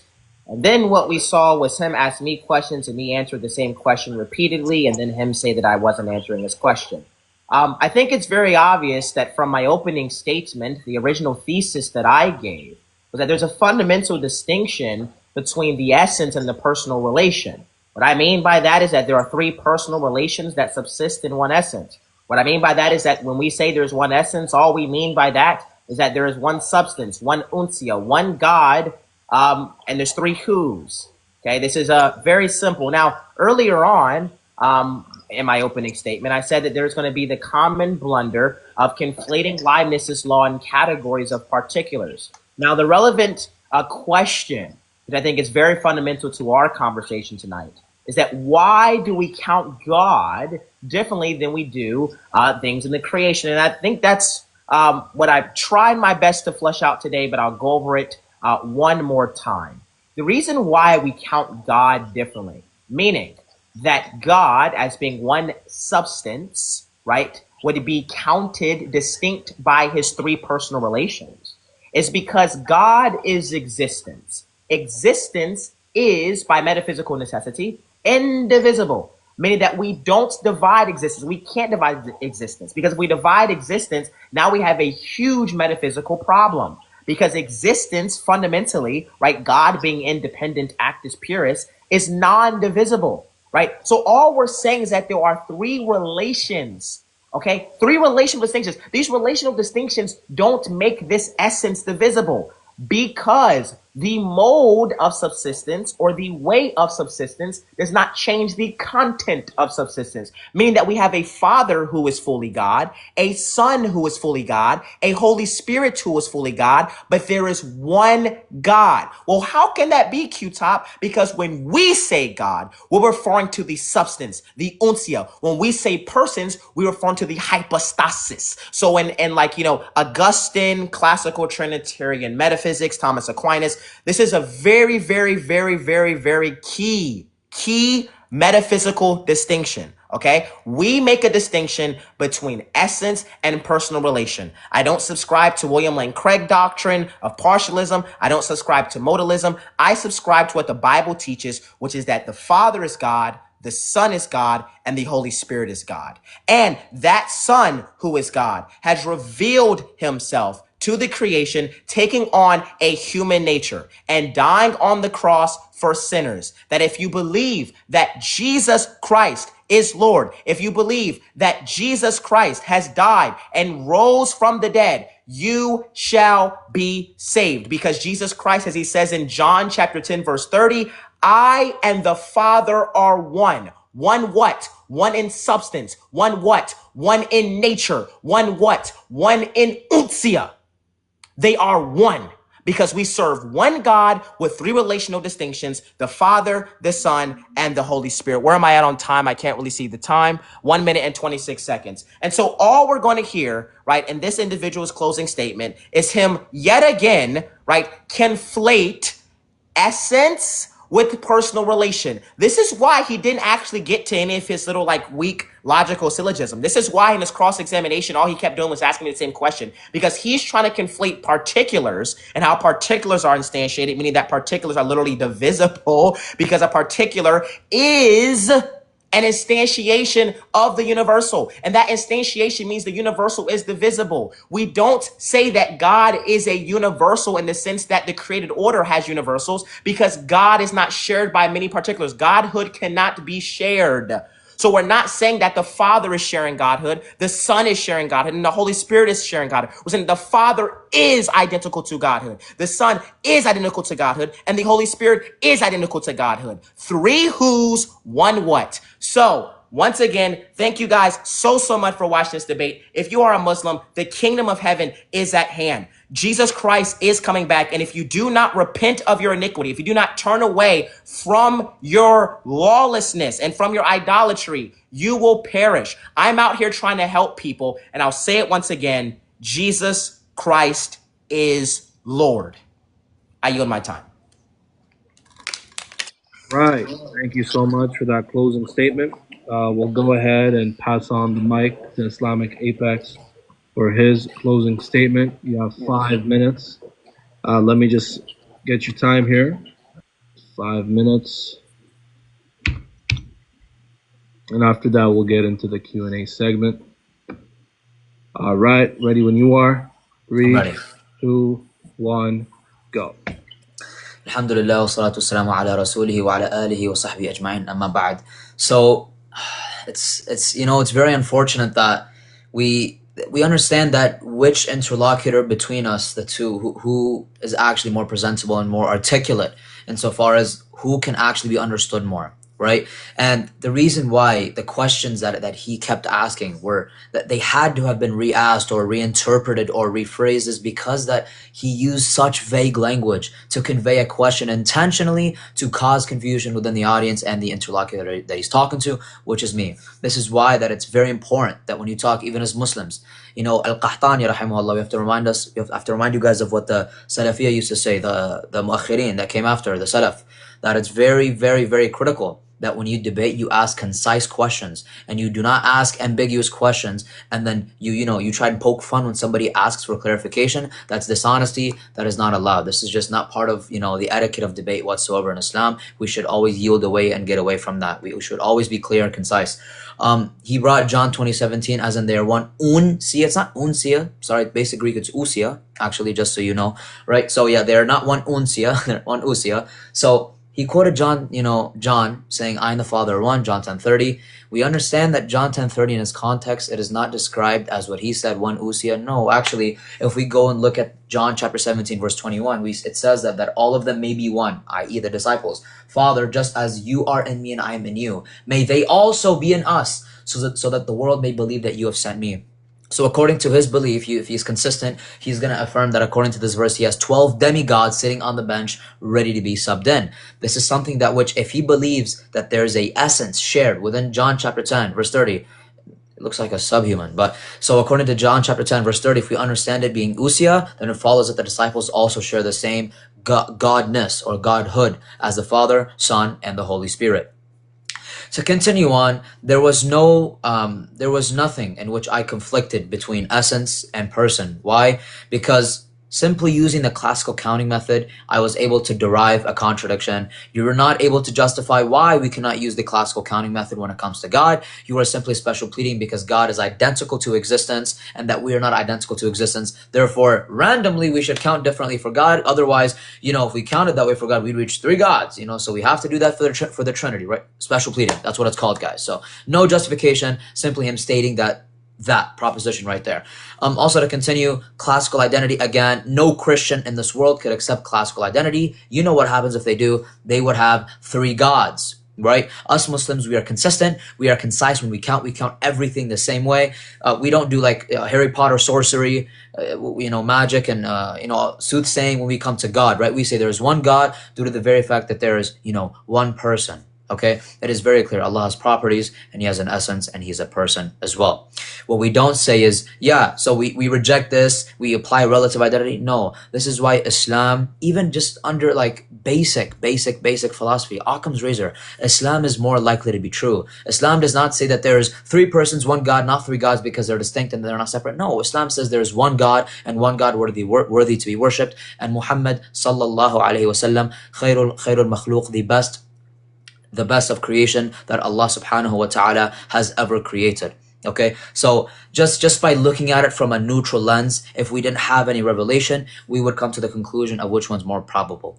But to come back to this specific point, I think that Q-Top was not very concise. You were not very concise here when asking questions nor answering. I think a lot of the things that you were asking were very non-cohesive. I didn't really see any cohesiveness in your questions. I hardly saw it, hence why I had to, qualify myself over and over and over again. But alhamdulillah, we understand that when we debate with individuals, we do the exact contrary. We are concise, we are lexical, we are stipulative when we ask questions and when we answer. And if needed, ask for clarification in order to answer the question properly, inshallah. And Al-Qahtani rahimahullah, he also reminds us to, not make fun of the individual stuttering, right? So this individual, he stuttered a lot. But, I didn't really make fun of him for it because it's haram, la yajuz, right? So with this being said, we understand that the debate, it has been clear that the classical counting method is not accepted by Q-Top. He doesn't accept it due to a arbitrary reason that, well, God he's identical to existence, and what we have today here, which exists, is not identical to itself. Therefore, we count it differently. That's just arbitrary. There's no justification for that. But alhamdulillah, that's it. That concludes the debate, and I yield my time, and we can continue to the Q&A. All right, that's just on time. Thank you so much for that closing remark. I appreciate you guys both for the fantastic and enjoyable debate. Oh, good.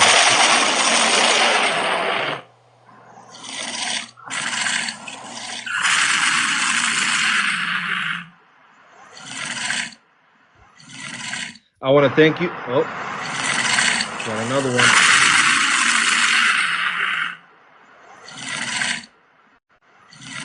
All right. Yeah, what I was saying is I want to thank you both for the great participation, for keeping it fairly respectful, not too many insults or jabs thrown. So thank you both for that. Also want to thank our host today, Deron Dorsey, for giving us this platform. We thank him for that as well. And yeah, we'll move on to the Q&As now. We'll move on to the Q&As. So we'll start with Q-Top. We'll start with a Christian first. Remember, guys, 5 questions each. We'll go Christian, Muslim, Christian, Muslim, Christian, Muslim, so on and so forth. All right. So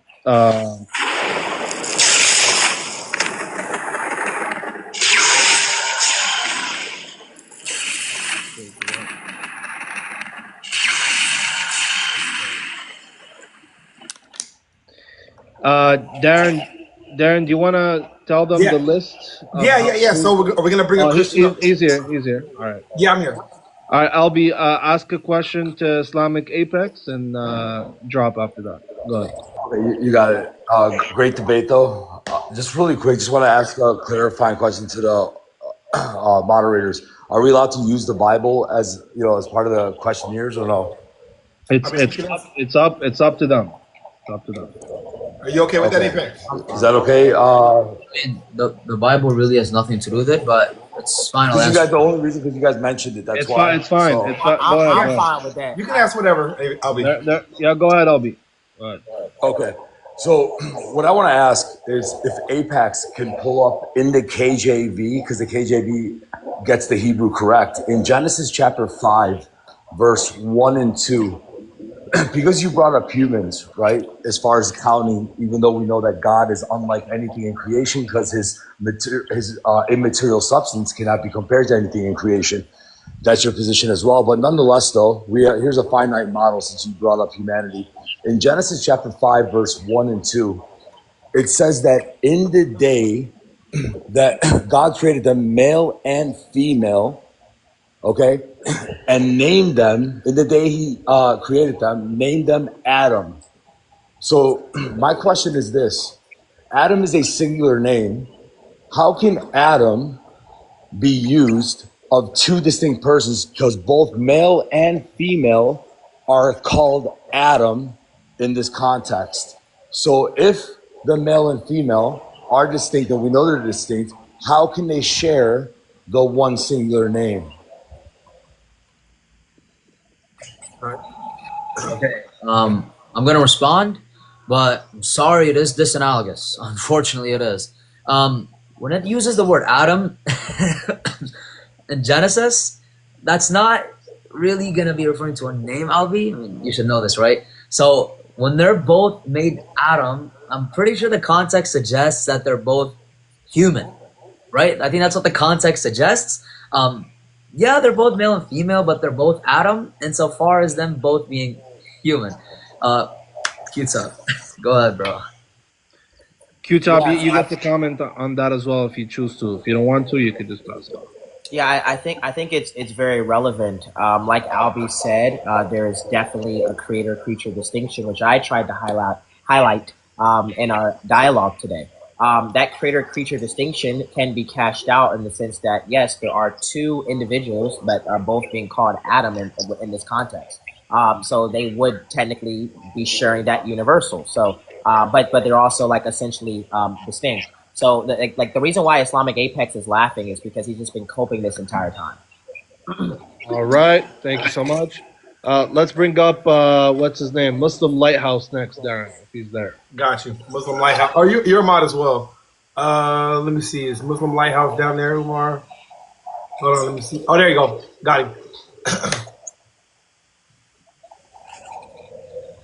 All right, Omar, just ask your question, articulate it, and then drop. And if you need a clarifier beforehand, you also get a clarifier. Yeah. So, I mean, I already know he holds to impure relative identity. I don't think he knows what it is, but so look. So there would be a sort of God and sort of person. Now, if I said that Vishnu and Shiva were under specific sortal G, and they were individuals under that sortal G, would Vishnu and Shiva be one God? Yeah, so if by sortal G, the G is identical to existence, meaning that it's actually one being or one entity or one substance, then yes, there would be of one substance. But however, Vishnu, Can you drop Omar, please? why Yeah, well, you can't. Yeah, you can't do that, bro. So I just want to clarify. I can't drop or bring anybody up. So Well, you know, you should be. I modded you. I don't have it yet. It doesn't show up. Oh, I modded you in the beginning, but I'll make sure. Hold on, Yeah. let me give you full mod, bro. All right. Yeah, because I could just bring up people like that. I see. I didn't check the okay, manifest. I just got like blatantly. All right, you're good. You're good to go. That was really strange. He just All like right, laughed. you and then I talk don't know if you want to go ahead and finish the answer. Yeah, Then I would Islamic love. Apex. I would absolutely love to finish. Okay. Yeah, go ahead. So Islamic yeah, Apex. so like in like polytheistic theology, right? These like individuals would be like essentially distinct, meaning that they don't actually share the same substance of existence, right? And so the distinction in Christian theology is that look, we have one existence with three relational distinctions. We don't have three distinct existences. We don't have three distinct essences, right? So that this is it just be so disanalogous, and it just really shows how low tier and uninformed these Muslims really are. We have one essence with three relational distinctions, meaning we have one existence with three relational distinctions. We don't have three existences. That's not what we say. All right. Islamic, you want to go ahead and have a comment on that? I mean, I don't got much to say, bro, but I think that's kind of crazy. So, under the sortal G, meaning God, if Vishnu and Shiva are under that, are they the same God or is it a different God? He said it's the same God. That's just shirk. That's just polytheism. But just bring up the next guest for me, man. I got All you. right. Q-Top, who do you want me to bring? I have Yakovos. I try to. Well, let me do it. Let me do that for the Christian side because I don't think he knows who most of these people are. Okay. I tried to get Godson. I just accepted his request, but he's not coming up on the panel, so I don't know where he's at. Oh, we got Banku as well. Yes, Banku's here. Oh, yes, sir. First of all, Keith out did an amazing job demonstrating, how, he demonstrated very well. I'm not gonna say negative, but this is my question. So early on, Apex stated that existence is a qualifier in your argument of law of transition. Probably said it wrong. He said existence is a qualifier and that particulars and universals do not differ, right? So this is my question. If existence is only a qualifier, then what makes something real rather than just an ideal? That's my question. Right. Thank you so All right, much. forgive me. Forgive me. Apex, go ahead and answer, and then Yeah, Q-Top. You said nothing right in what you said. Everything you said is wrong. I never said existence is a qualifier. I said existence is a quantifier. And you just said that I said there's no difference between a particular and a universal. I do not agree with that. Never did I say that. You guys can't try. Why do you come up and embarrass the shit out of yourself? So there is a difference. I've explained the difference, right? One essentially is the type, close to what a type is, and the other one's just the instantiation of it, right? It's not a type, but it's close, right? What makes something it really exist versus not? I don't even know. I didn't even understand the last question. Like, really ideal? The question didn't even make sense. So when you come up, make sure you know what I believe and make sure your questions are cohesive and coherent. Q-Top, go ahead, bro. Existence is a qualifier, right? Before Q-Top, go, Darren, do you want to turn the comments back on? You're muted, bro. Yo, we can't hear you, bro. You're speaking. We can't hear you, Duran, brother. You're I think you're muted, Yeah, I brother. got you. Okay. Yeah. We can turn the comments back on, but we got to be respectful in the comments, you guys. All right. I don't want to get flagged again, so please keep it Sure. respectful as you All right, possibly. Q-Top, go. You just turned it off again. But yeah, Q-Top, go ahead, man. Hey, turn it back on, you guys. So, to Islamic Apex's point, I am definitely being intellectually genuine in this dialogue.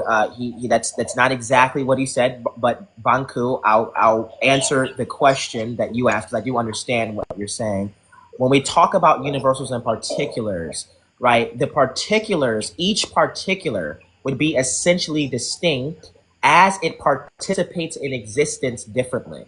Right. And so I think that that was the crux of the conversation, because when it comes to God, right, God being that he is existence itself, that cannot be divisible. Meaning the essence, existence cannot be divisible. So we're not saying that there are three things that are essentially distinct. We're saying that there's one thing that is essential, and there's three relational distinctions within that one thing. And so I think I understand. I don't know if that's what you're asking, but again, to Islamic Apex point, that's not what he was saying. That was our big contention.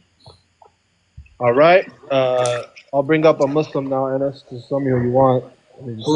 Tell me who's requesting.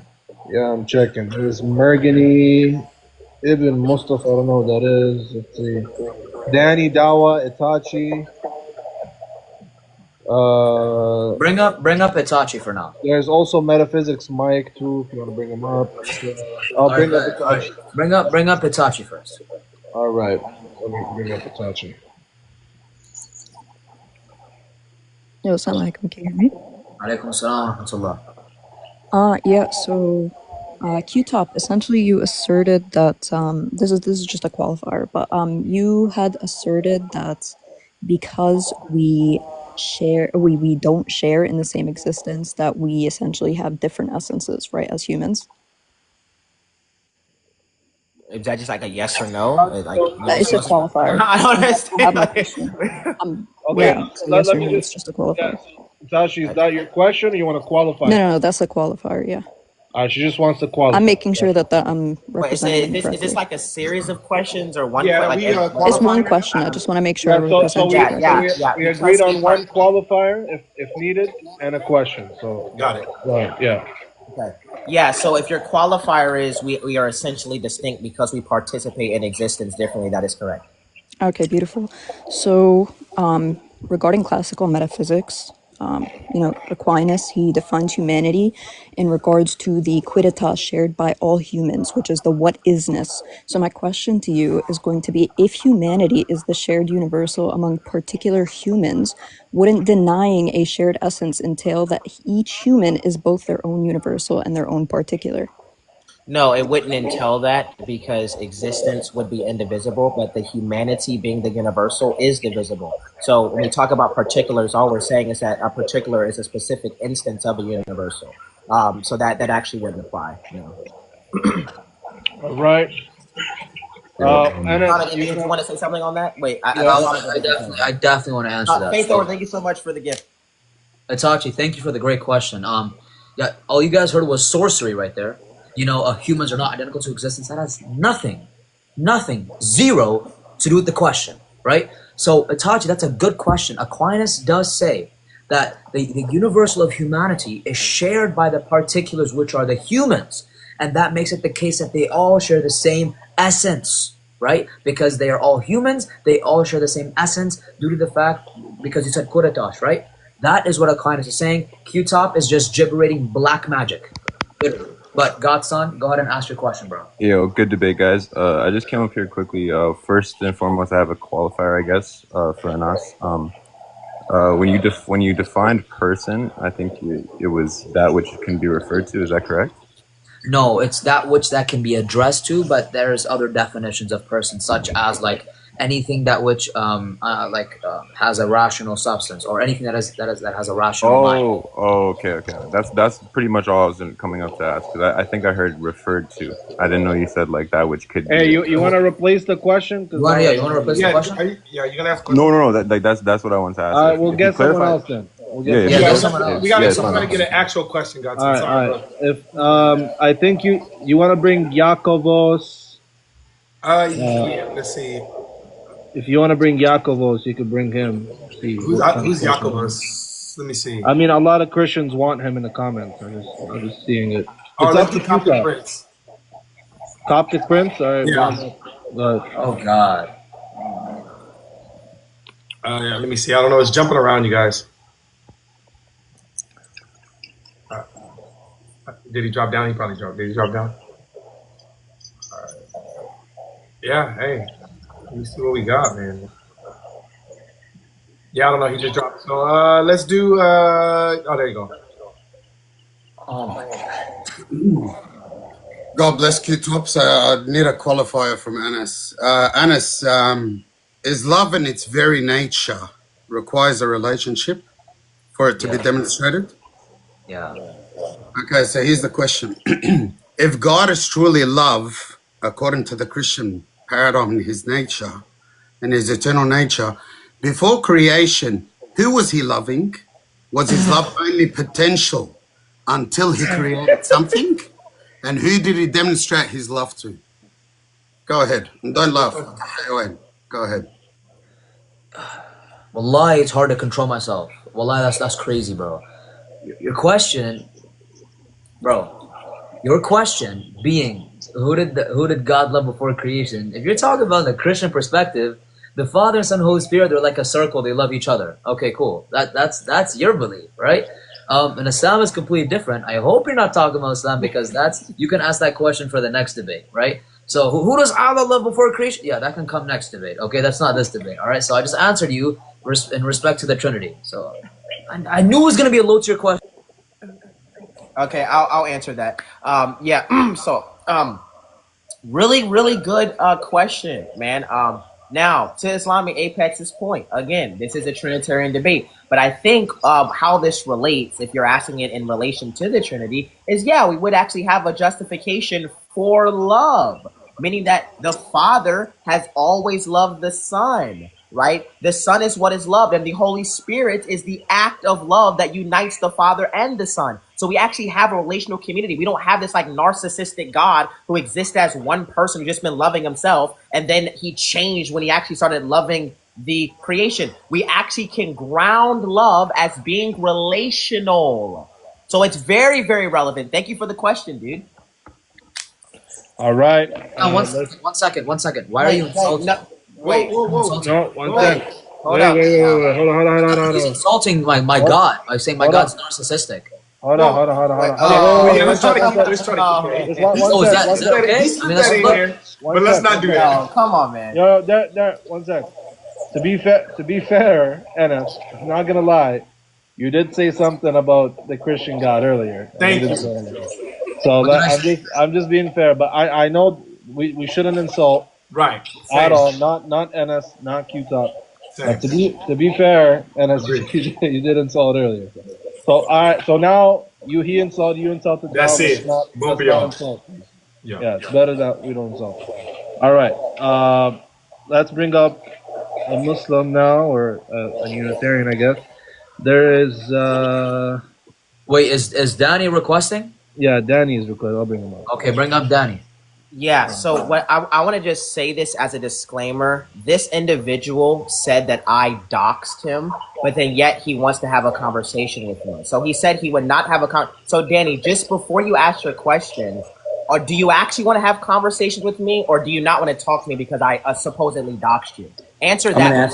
I'm gonna ask you a question. Wait. So why did you say? One second. No, this is very important. This is very important because this individual said that he would never talk to me on a public platform because he accused me of doxing him. But then yet he wants to talk to me now. So I just want to say, Danny, you're a hypocrite and you're a coward. All right. Let Danny, don't even respond to that. Just all right, I'm not worried about that. Anyways, so the qualifier is is it that there's one God despite there being three persons because they're homoousia, and that there's not one human because the human persons are not homoousia? Is that your position?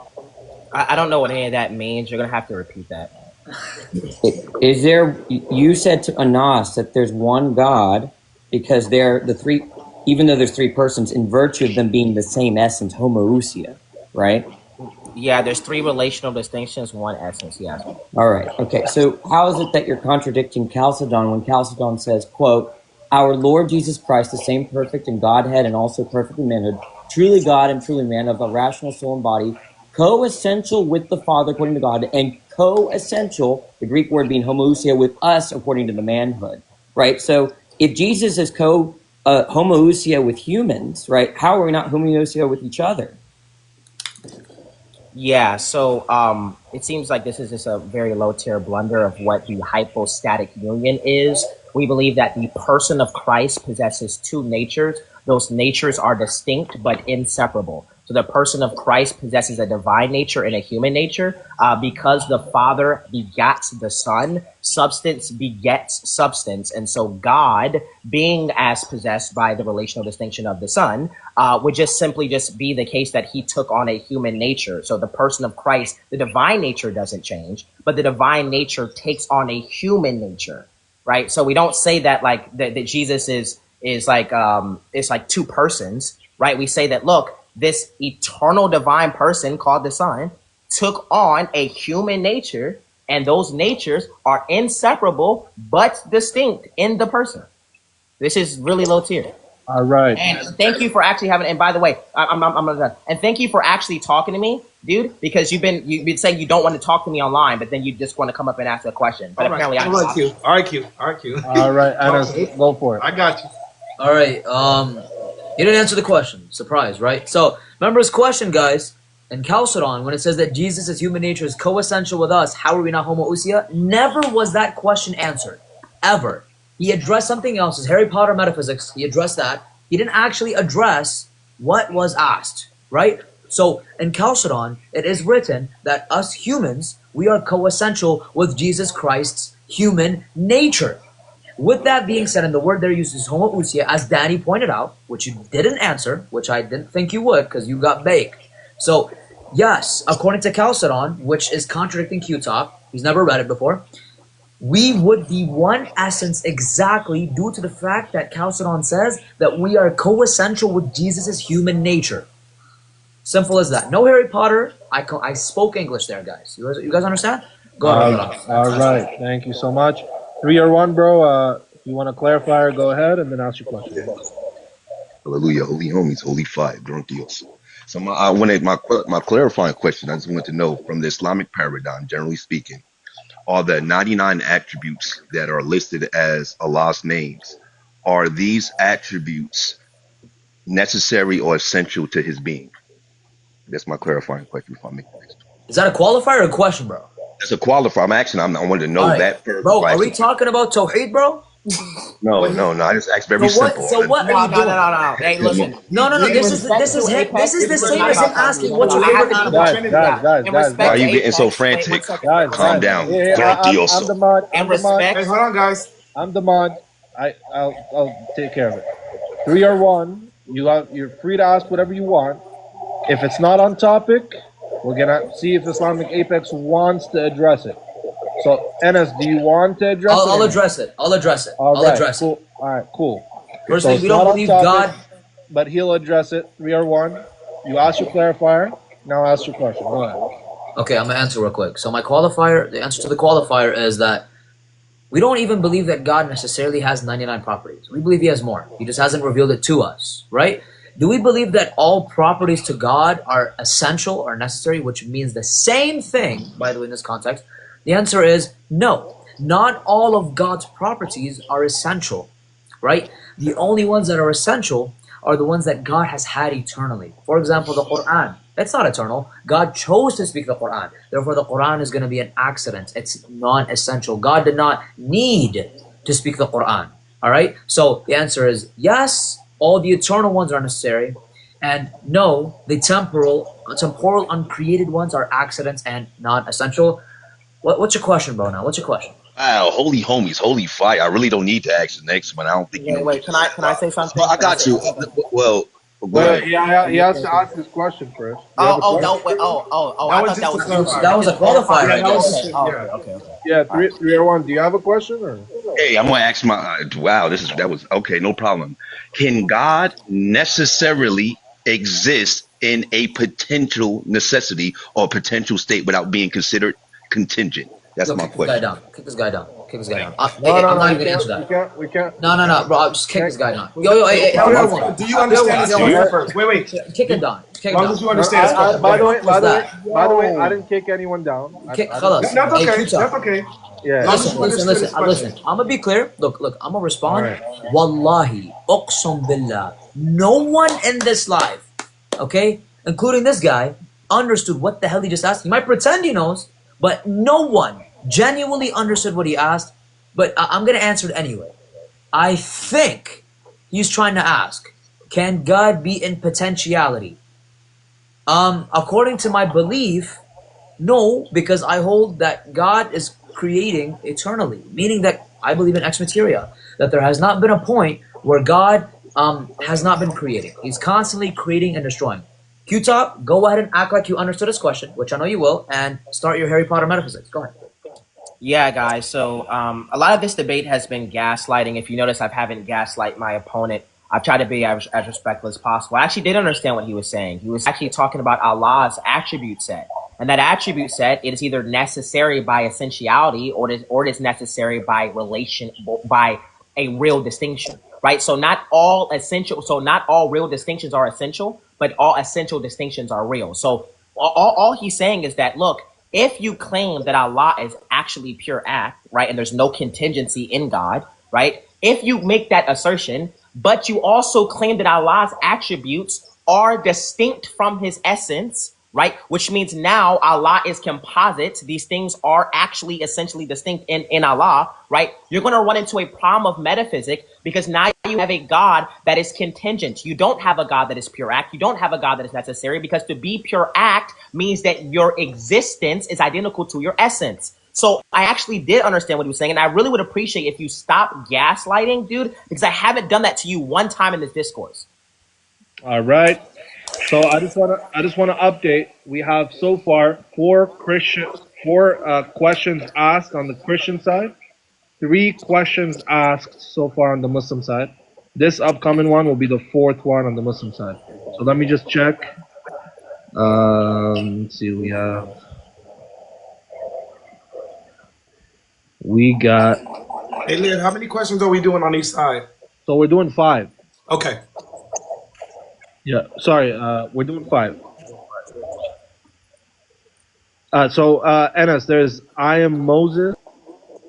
I think Tiger's think requesting. I would like Tiger to come up. Can I pick some people? I haven't picked anyone. Yeah, bro. If you see somebody, hey, but next, we got one more. Next.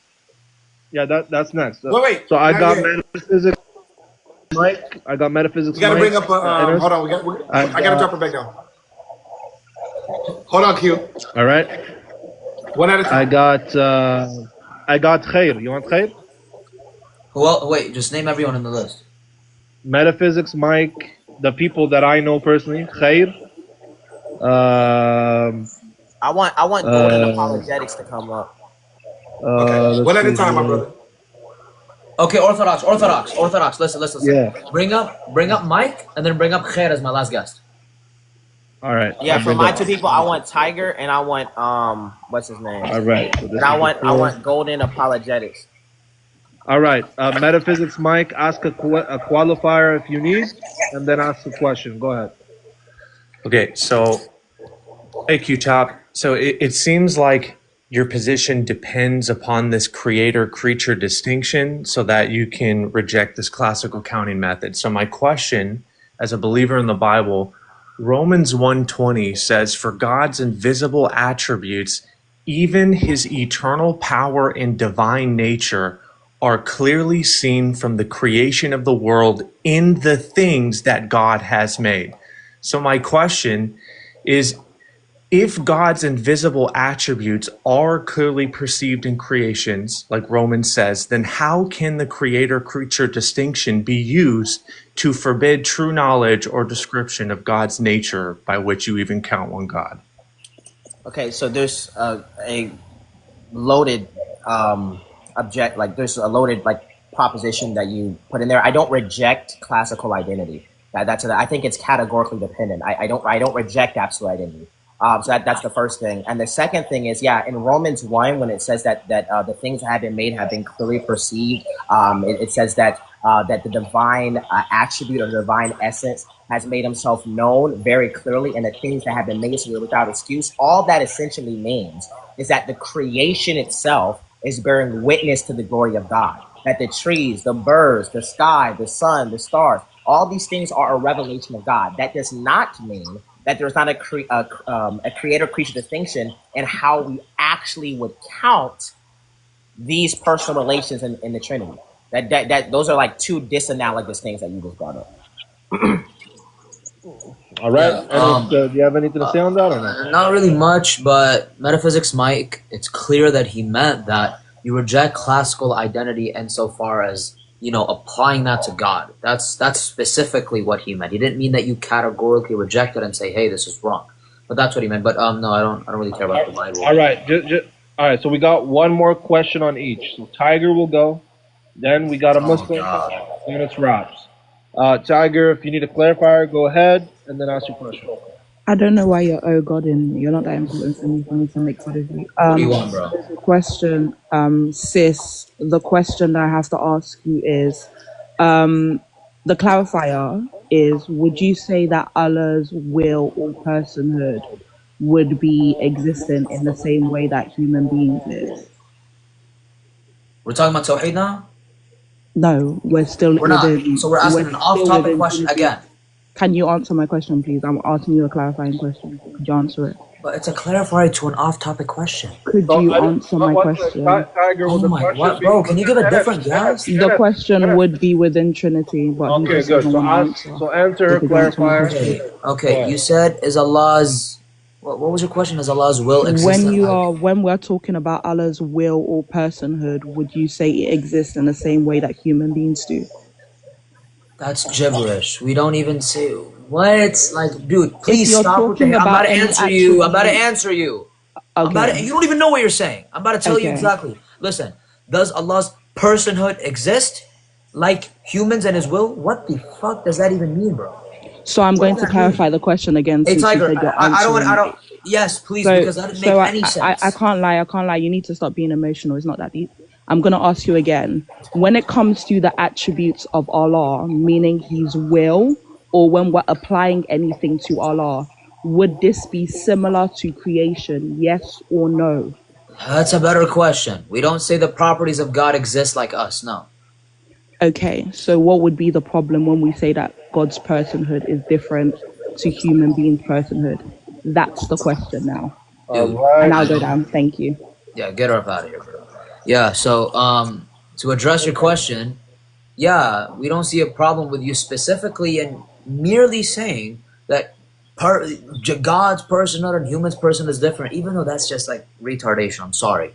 We don't say that God's personhood and human's personhood having a difference. Remember, don't say anything that's going to get the Bro, Darren, did you hear her question, bro? I do. I thought it was a great question, actually. Oh. But don't be careful of the words. You guys you have the use. same problem, man. We got flagged once. Okay, Ennis, just it's without fine. I'm almost done, bro. I'm flagged almost once. done. I'm almost done. Already. I'm almost done. I'm almost done, bro. She's okay. I'm almost done. Personhood, whatever that means. No, we don't have a problem with you saying that God's personhood is this, and it's different than human. We have a problem with you counting different when it comes to God. We're counting God versus counting everything around you. Just go ahead, bro.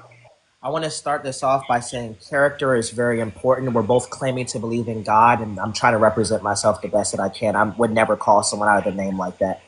So yeah, I think the question that Tiger raised was very, very, very important. And it highlights actually what they believe in their Tawheed, that Allah is unlike the creation. And so being that God is unlike the creation, if I say, well, look, we can't apply these categorical standards of the creation within these counting methods and apply that as in the same way to God, that just wouldn't follow. And so because God is unlike the creation, the counting methods that we apply to the creation, we would not apply it in the same way to God. It's not mean we do not accept those counting methods, but it means that when that is actually applied to God, meaning one substance, one uncia, one in nature, We do not apply these same absolute identical categories, conflating essence and personal relation. So it's a very good question, considering that God is nothing like the creation.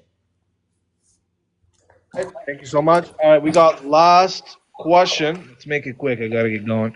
From the Muslim side, let's see. You wanted Khair, right? All right. Oh, I brought Yaakov by accident. All right. Got him up. All right. Khair, go ahead. Ask a clarifier if you need, and then ask a question. Okay. Can I, just before I ask the question, is it possible to like set out prerequisites or no? Like to just to ask clarifying questions before asking the main question? Just one clarifier, bro. One clarifier. Okay. Fine. Okay. Yeah.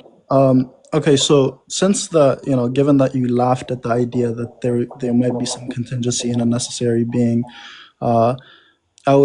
would you say that, for example, that an actus purus, right, when it comes to the Trinity, when you have the hypostases, the three hypostases, the second hypostasis, you would posit that within the second hypostasis, that meaning Jesus, right, you would say that Jesus is like caused by the Father. You would agree with that?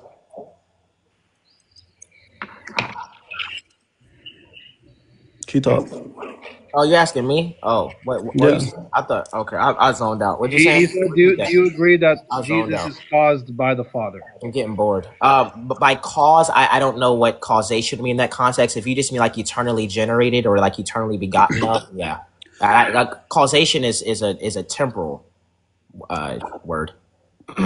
Right. Like, would you say that the Father is the principle that, generates? I'm not a monarchical Trinitarian. I believe that they are united in one essence. I'm a Western Trinitarian. Okay, when you Is that say, your clarifying let question? me, Because now you're asking a series of clarifying questions. no, it's just the same clarifying question. I just want to know what do you mean by the begotten, that the second hypostasis? Comes from the Father's essence.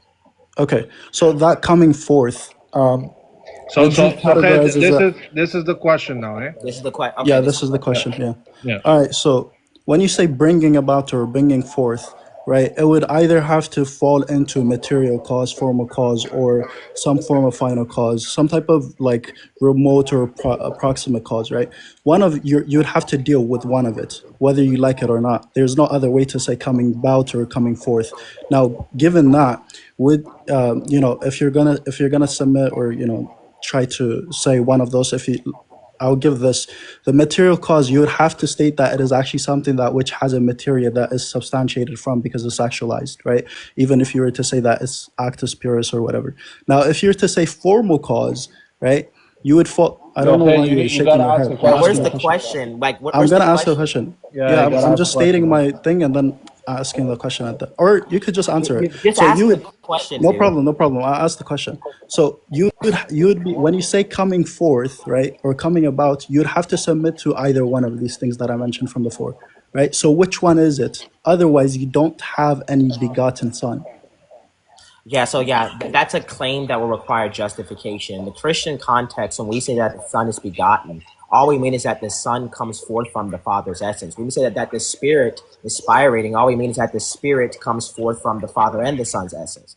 So this is just like some weird blunder. You need to actually clarify the terms that you're meaning, because I think that all those like philosophical terms that you reference have a semantic domain which is categorically dependent. So it depends upon how you reference that. I'm a Western Trinitarian, so we don't hold that the Father is this like monarch. We hold that the Father, Son, and the Holy Spirit are identical in substance. So they are unified in substance, and the Son proceeds from the Father. The Son is begotten, not made, co-eternal of one substance with the Father. All right, Anas, go for it. This is the last word, and we're done for the night. Go ahead. Yeah, so the brother, he made a good point. Q-Top didn't tell us what type of cause again. So Aristotle, he mentions 4 different types of causes in order to say that this thing is caused. He mentions efficient cause, he mentions a material cause. There's 4 different causes, okay? And Q-Top, you were not able to bring us one of the 4. Therefore, we are going to say that you don't have any justification to say that the Father actually begot anything if you cannot identify what type of cause, right? And causation is not necessarily something that is temporal. Literally, classical theism is something that disagrees with this, and you're a classical theist. That's embarrassing.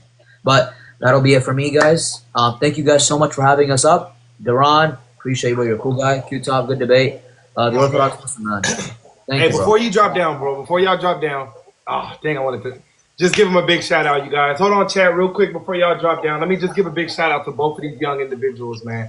They are very, very, very bright in the way they just know how to get that information out there. So I just want to give all my love to Apex, man, because I know he's extremely intelligent.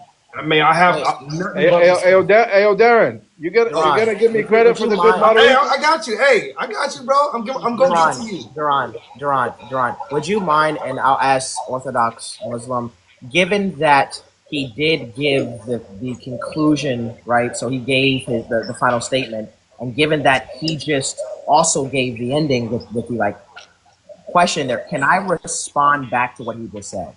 Like quickly, bro, you could. It's you guys is live now. You could. Go ahead. Okay, I want to ask. I don't want to do anything that's not.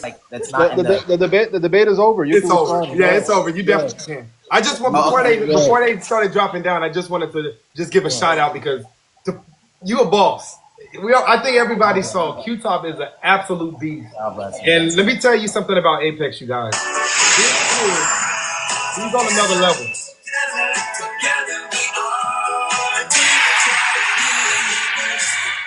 That's tough. That's tough. Yeah, but real quick, let me just, I know he's probably dropped down already, but I just want to give my love to Apex, man. He is one of the most brightest individuals. You know, considering that, you know, we are on opposite ends of theology, all my love goes to Apex. He is a bright individual. And big ups, you guys show some love to Orthodox Muslim man for hosting that equitably. I had no issue. I didn't have to, brother, he did that. He did his thing, man. So big dubs in the chat. Big dubs in the chat. Hey, so I just want to say something before it drops. Next time, no Christian can say Orthodox Muslim is not fair. I'm as fair as it gets. Hey, you got it. You did your thing, bro. You did your thing. I want to say this, brother. I'm gonna drop you a follow. Yeah, dude. You really were, I think, as fair as possible. I really saw he was fair when like I made a remark about Allah. I wasn't trying to be like, you know, disingenuous.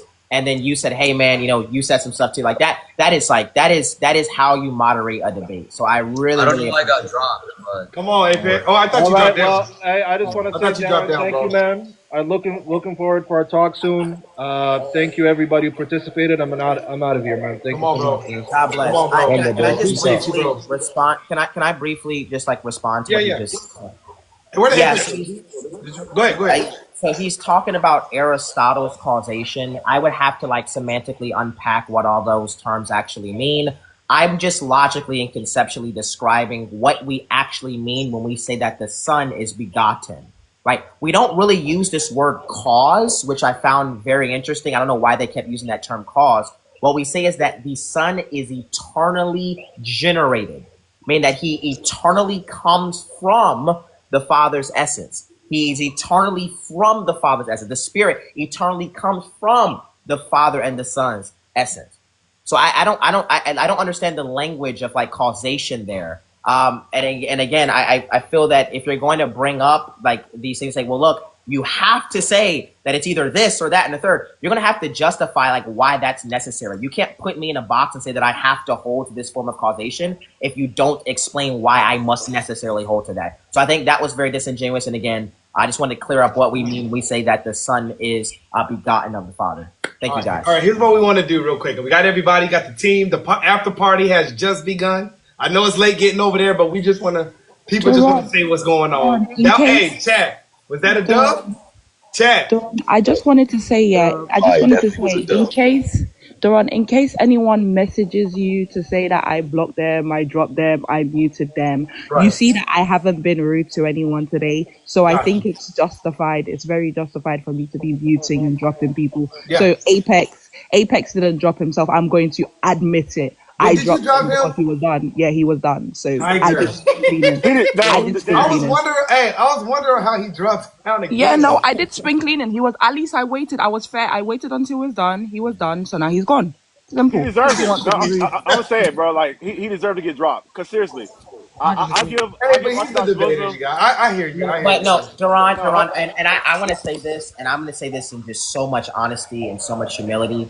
Like the deflection of questions, the weird gaslighting tactics, dude. I really did not appreciate that. I have no problem engaging with someone. We can go back and forth, man. But when you start gaslighting me, tell me I don't know what I'm talking about. When you start like not answering questions and just like making everything so convoluted, saying, "Oh, that's just he's just gibbering. That doesn't make it. He's just gibbering." Like it's just, dude, come on. Like I had to literally repeat the same question 6 times and he never answered it.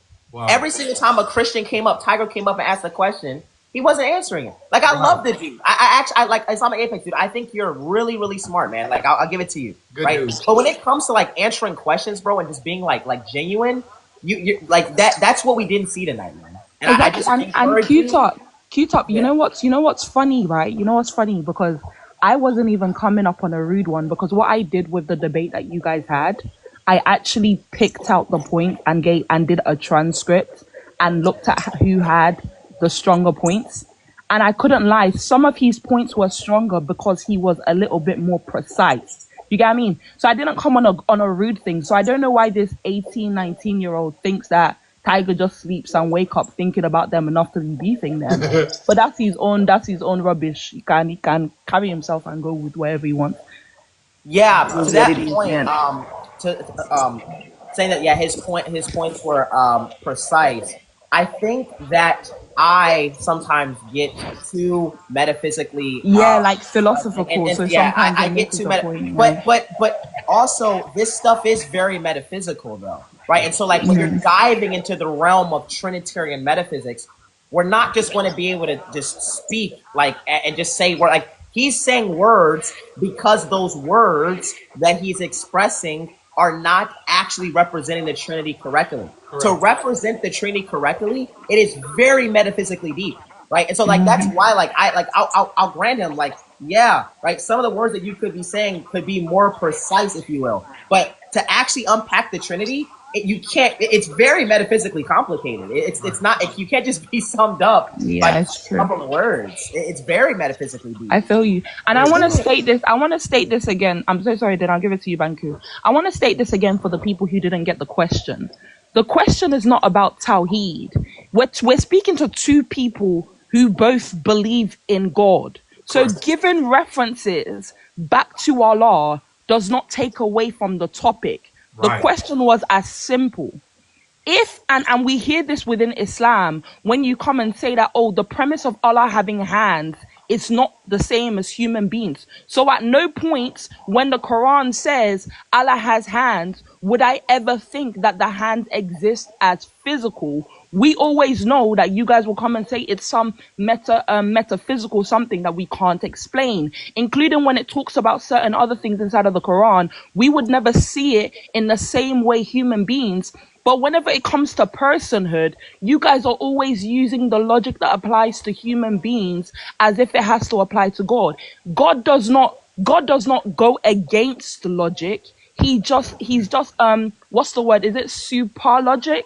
Right? Meaning that his logic just applies above human beings in a way where he can not apply the rulings that apply to human beings to himself and still not break the realms of logic. But you guys keep on trying to apply this human nature to God, and I don't get it, because you don't do that with anything else apart from when it comes to his personhood. And Tiger, that's why I'm really excited, because in this conversation, it was strictly about the Trinity. And I wanted to do that, right? Because I didn't want him to say, I wanted him to have the opportunity to ask questions about the Trinity. And our next conversation will strictly be about Tawheed. And when I say that I am going to put this man in the interrogation hot seat on Tawheed, when I say that I'm going to you guys are in for a special black bag. I am going to put this man through Tawheed hell. I am going to. It's gonna get bad. It's gonna get ugly. Bro. Y'all ain't ready, bro. It's gonna get ugly. We're not ready, bro. Listen, guys. This man was in defense mode today, defending the Trinity. The next time you see this man in the box with Apex, he's gonna be on attack mode. Pop, pop, pop, pop, pop, pop, pop, pop. It's about to get nuts. It's gonna be fun, Duran. It's gonna get nuts. Aaron, I just want wanted to to say, clarify something. Yeah, Coptic. It's okay. So go when ahead, I go asked earlier, see, I told you last time, I type when you say stuff. Now, granted, I'm on my phone, so I ain't gonna lie, I did jack up the words, but he did say that existence is a qualifier. But where I messed up at is when he said it wasn't that he said particulars and universal the same. Though to me it sounds like this is what it's saying. But he said particulars share a universal, and they say, well, he said universals aren't divided. That's what he said. Particulars share a universal, and that universals aren't divided. That's why I asked the question: Right. if existence is a qualifier, right? Then how can you basically tell the difference between, you know what I mean, Beautiful. what's real and what's imaginary? So I might have said it wrong, but he said it. Yeah, he that's why I should have pulled up Banku, my do you know notes. at what point? Do you know at what point he said it? Because I got a whole transcript. I can't lie to you. I was recording everything that everybody said. Look, he said Hey, it we're after gonna they post was the video on having YouTube, guys. We're gonna post when this y'all whole was- video on so- YouTube. He doesn't. Oh, good, because I'm looking at playback. Yeah, After yeah. y'all was having the discussion about the divisibility, right? You had that, and then you went into the law of can't say it, God dig it, not my thing, but law of transitivity is what y'all was talking about. So when you got into that discussion, that's when he said what he said. Was that and the you can't cross get him. questioning? Was that the cross questioning? Yeah. Okay, wait. Let me check. Hold on. Exactly. So, yeah. So yeah, like the huge blunder, and guys, I'm trying to be as respectful as possible. Like I really am trying to work on my character. Like I'm not trying. Like I didn't. Like he threw some jabs, and I wasn't trying to jab back. But I just this is the blunder. What something is distinct from that something is. I am distinct. Like I am a human, but my humanness is distinct from my existence. They're not identical, right? So that's so we count two humans because they're essentially. Whoa, my brother Jeremiah with the $100 donations on Cash App says for a good job on the debate, dude. Delving the chat proud. Thank you, son, for the $100 donation. My brother Jeremiah on the Cash App, man, showing so much love. God bless, dude. That is so kind of you, brother. God bless. But yeah, like that was the whole thing. And so these things are essentially distinct because they are participating in existence. They are not existence itself. Existence is indivisible. We can't divide existence. So that's the whole thing. So we wouldn't count three existences. We count three relational distinctions in existence.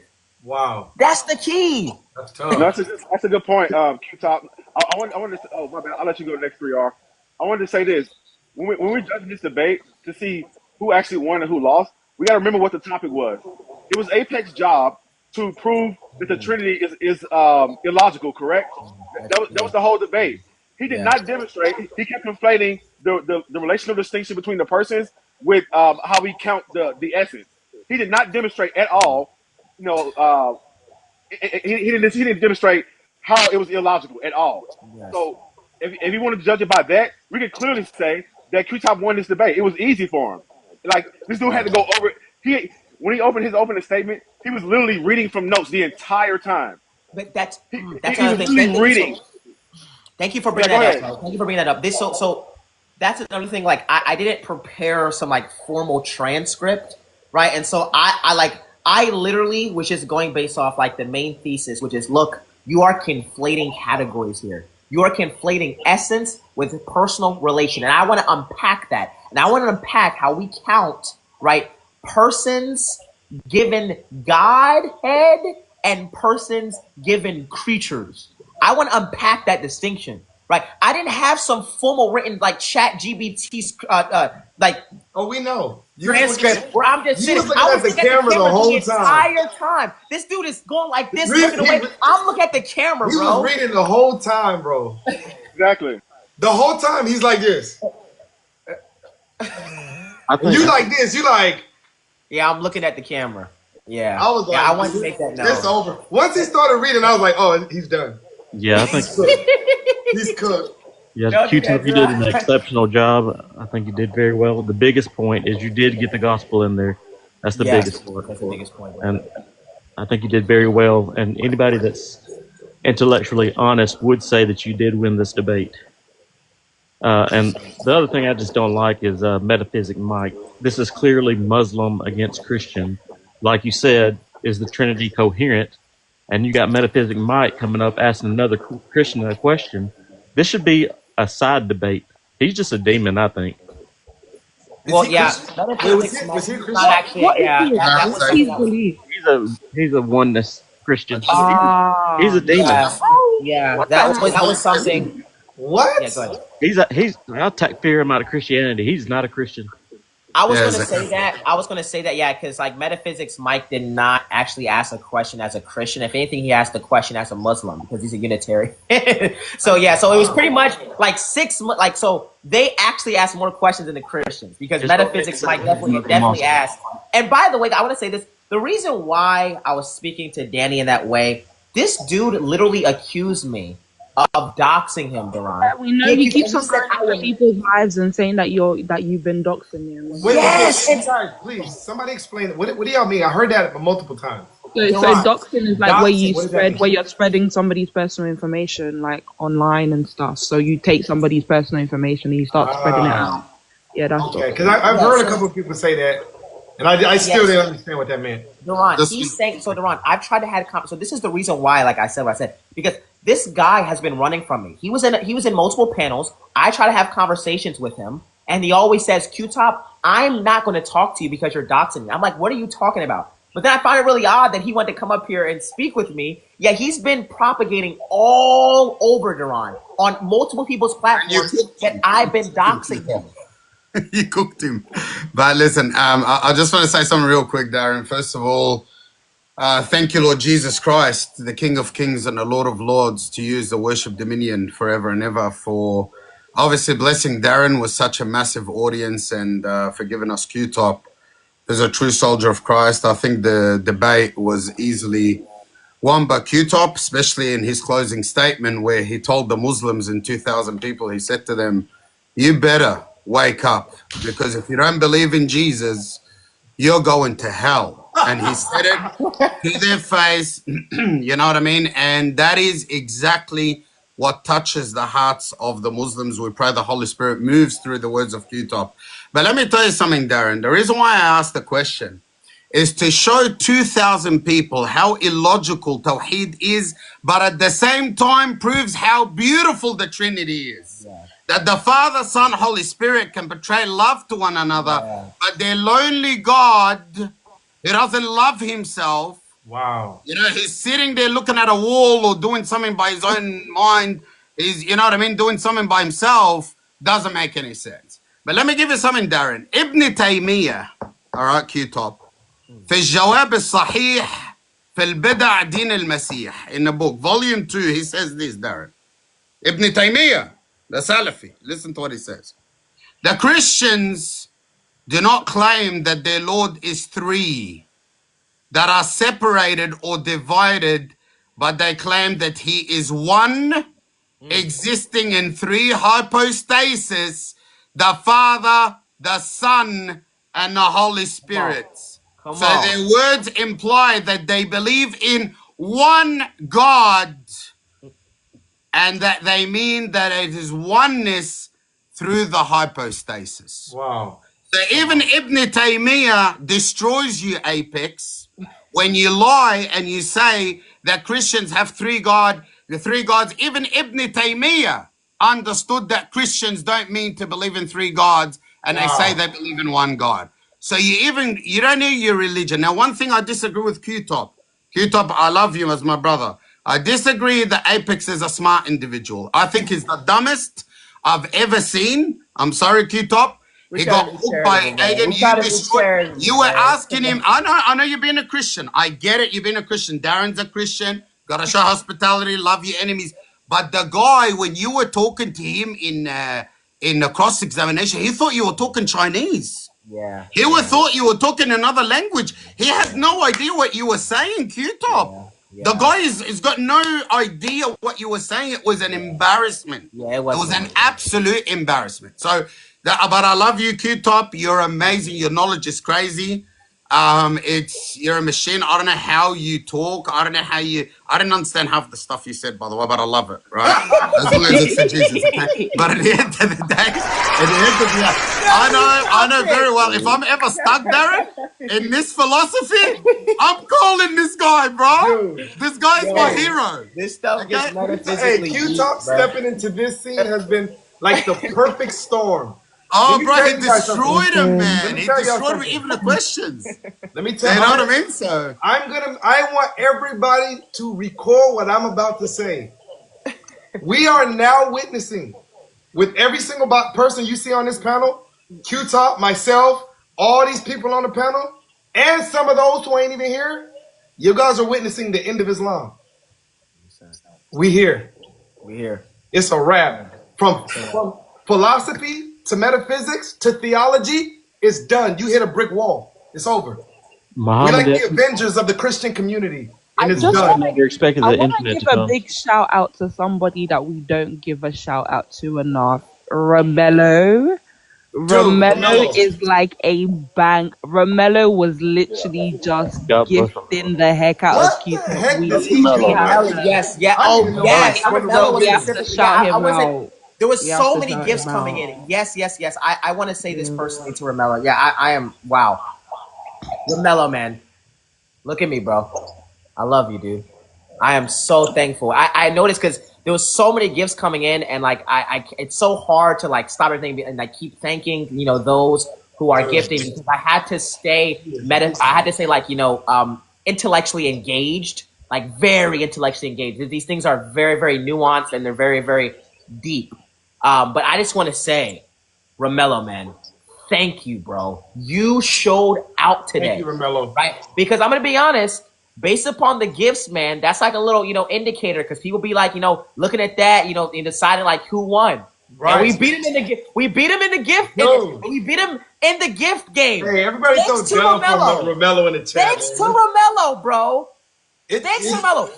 Look, Romello, if you can comment, I want to make sure I'm following you back. I'm going to personally inbox you after this live. I just want to say, man, thank you, bro. Thank you. Like you went crazy tonight. Romello's tough. Where's his name in the comment section? Is he here? Actually, is Romello here?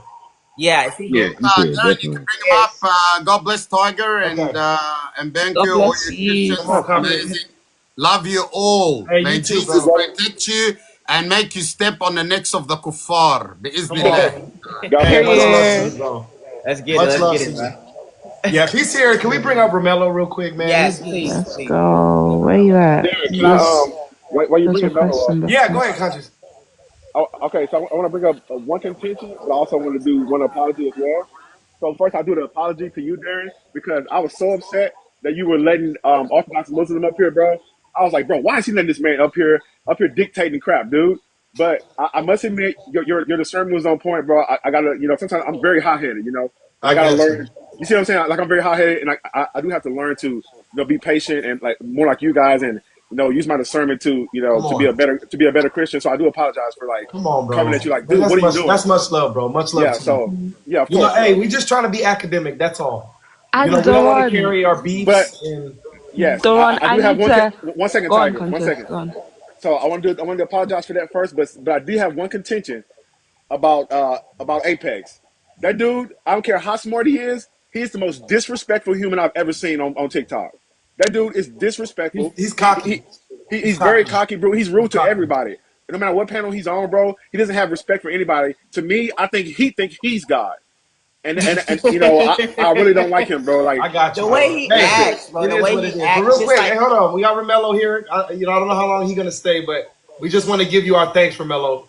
Like you hold us down, bro. Yeah, yes, he does. It's You did a great job, Q-Top. Q-Top, you did a great job. God bless you all. I just try to support all Trinitarian platforms I can. You guys are pushing the word, and Lord, we need it.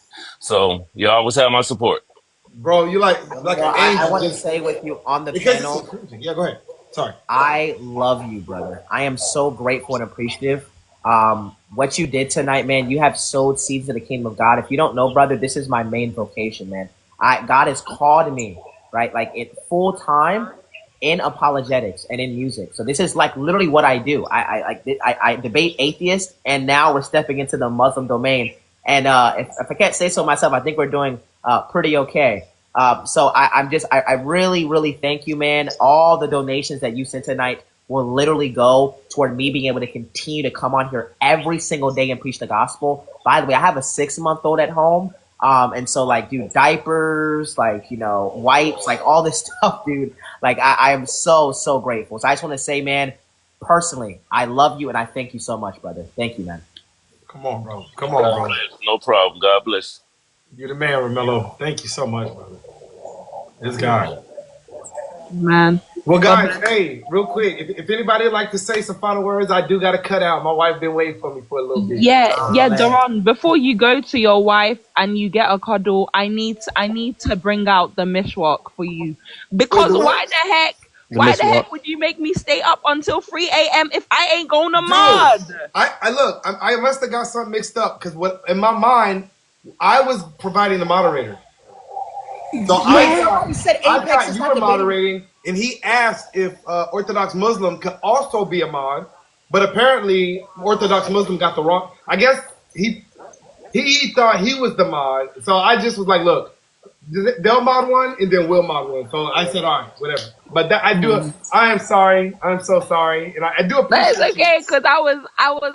Fam, it got to a point where I was doing my work. I said, let me stay here until the end, and then my head was hurting while doing work. I was like, okay, cool. I need to stay up to make sure I debate. I know you stayed up. Yeah. But I appreciate you being available. Thank you. It's okay. God bless you. It's Yeah, right. Orthodox Muslim did really well, but having Tiger on the panel, that still would have been chill. I just want to say this. Everyone in the chat is saying, I don't know if this is true, but I just saw a lot of comments where people just said that Islamic Apex said he's not debating me again. Like he doesn't want to tell me anymore. Stop lying, bro. I don't know if it's true or lie, but that's what people are saying in the comments. Not ironic. If he does that, I will personally put out a video. Yep. If he runs from this next debate, I will personally put out a video calling him out. You need to. It's facts. The only reason we agreed only to talk about Trinity was because we were having another debate right after on Tawheed. So that means he would have tricked you into debating Trinity and then running. Yeah, no, Duran, then you got to make a video. It's not going down like that. Duran, it's not going to happen like that. It's not. I'm gonna drop down real quick. I got you. Hey, hold on a second before the next debate. in case somebody else wants to come up. But I just want to reiterate, you did a good job, Q-Top. And I have a lot of respect for Orthodox Muslim. He did well. And Metaphysics Mike is trash and not a Christian. All right, 3R's been trying to say something. 3R's been trying to say something for a little minute. Yeah, 3. Did you want to say something before we close it up? Kind of did. I ain't gonna lie. I did kind of forget them. It was something I really wanted to say, but it don't matter. I'm happy to see Rejoice in them. I swear the spirit must have moved on Romello, because I promise right before the Tiger said it, I literally was about to say, God rewards those who move in private. And according to 1 Corinthians chapter 8 and 9, it goes into contextualization between moving into idols, but then it goes into the contextualization that do not muzzle the ox that treadeth the field. And it says he made this for the mankind, the ones who are commissioned to the army of God. We don't use carnal weapons. So we have people beheading us, again, cutting off our fingertips, raping babies. Wow. So I know some of us, we are comfortable going back and forth to school and work, and we're comfortable. But because our weapons are not physical, we're not allowed as general men and civilians of the kingdom of God to use physical armor. So therefore, we have to put on spiritual armor. And people who fight for the kingdom of God, they're fighting in the spirit. And they say, the Bible says, does an army go to war at the army men's expense, or does not the government pay for the expenses through the taxpayers? Some of us who are comfortable at home and we're eating and we're safe, it's our job and our duties, if we're making money, to fund those who are at war, risking their lives, their faces. It's fun on TikTok, but when you have a grown population of insurgents and people who are against the agenda, and your face is known, and you're good at what you do, such as the brother up here, and people like Duran, and you're popular, that same thing that is glory becomes the risk. So they should get rewarded for the risk for fighting in the army of God and being seen and known. The last thing I did want to say is and I hope I could make myself clear. As you can see, the argument with Tawheed for the brother is going to be very easy because you can see the panic. He didn't want to he said he didn't understand my question, but he didn't want to. He didn't want to go anywhere. They always want to pretend they don't hear me. They hear me.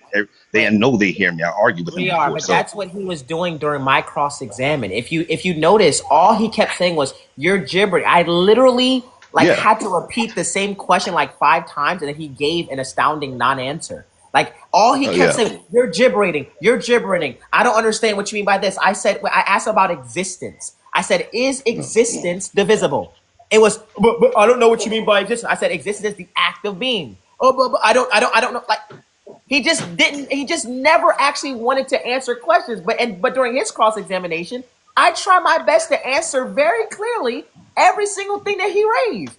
Yeah. Like it's just weird, bro. That's what it is, bro. They have to hide behind the fact that they can't answer these questions, and they have to hide behind the fact that they don't want to address Tawheed. And I promise you, bro, if this dude does not address me in a debate when it comes to Tawheed, Brother Duran, we gotta make video. This has gotta be a big thing. We got Danny went on the live and I like just said hold some on, just want to say stuff. I did want to finish my point though real quick Miriam, before listen. I just wanted to finish. God I'm gonna bless make it very Q-Top. Yeah, go ahead. very Let him quick. finish that, and then we're gonna get to the story. Yeah, I just wanted to finish my point real quick. I wanted to say that, and I think that's gonna be very easy to understand, and I just want the audience to hear, all the Christians especially.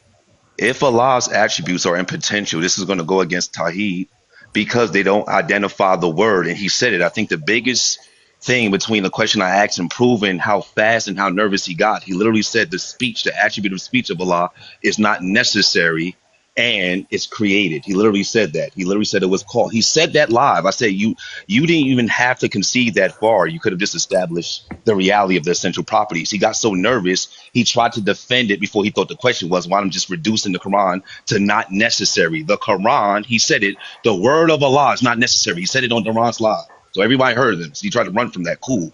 There's gonna No be a lot of problem. clips. This is getting posted on YouTube. Everybody gonna take some of these clips for their TikTok. I just want to. I just I hold on. don't I just want to say know. no. I just want to say this. This is the point I was going to make on that, and I'm about to move on just real quick.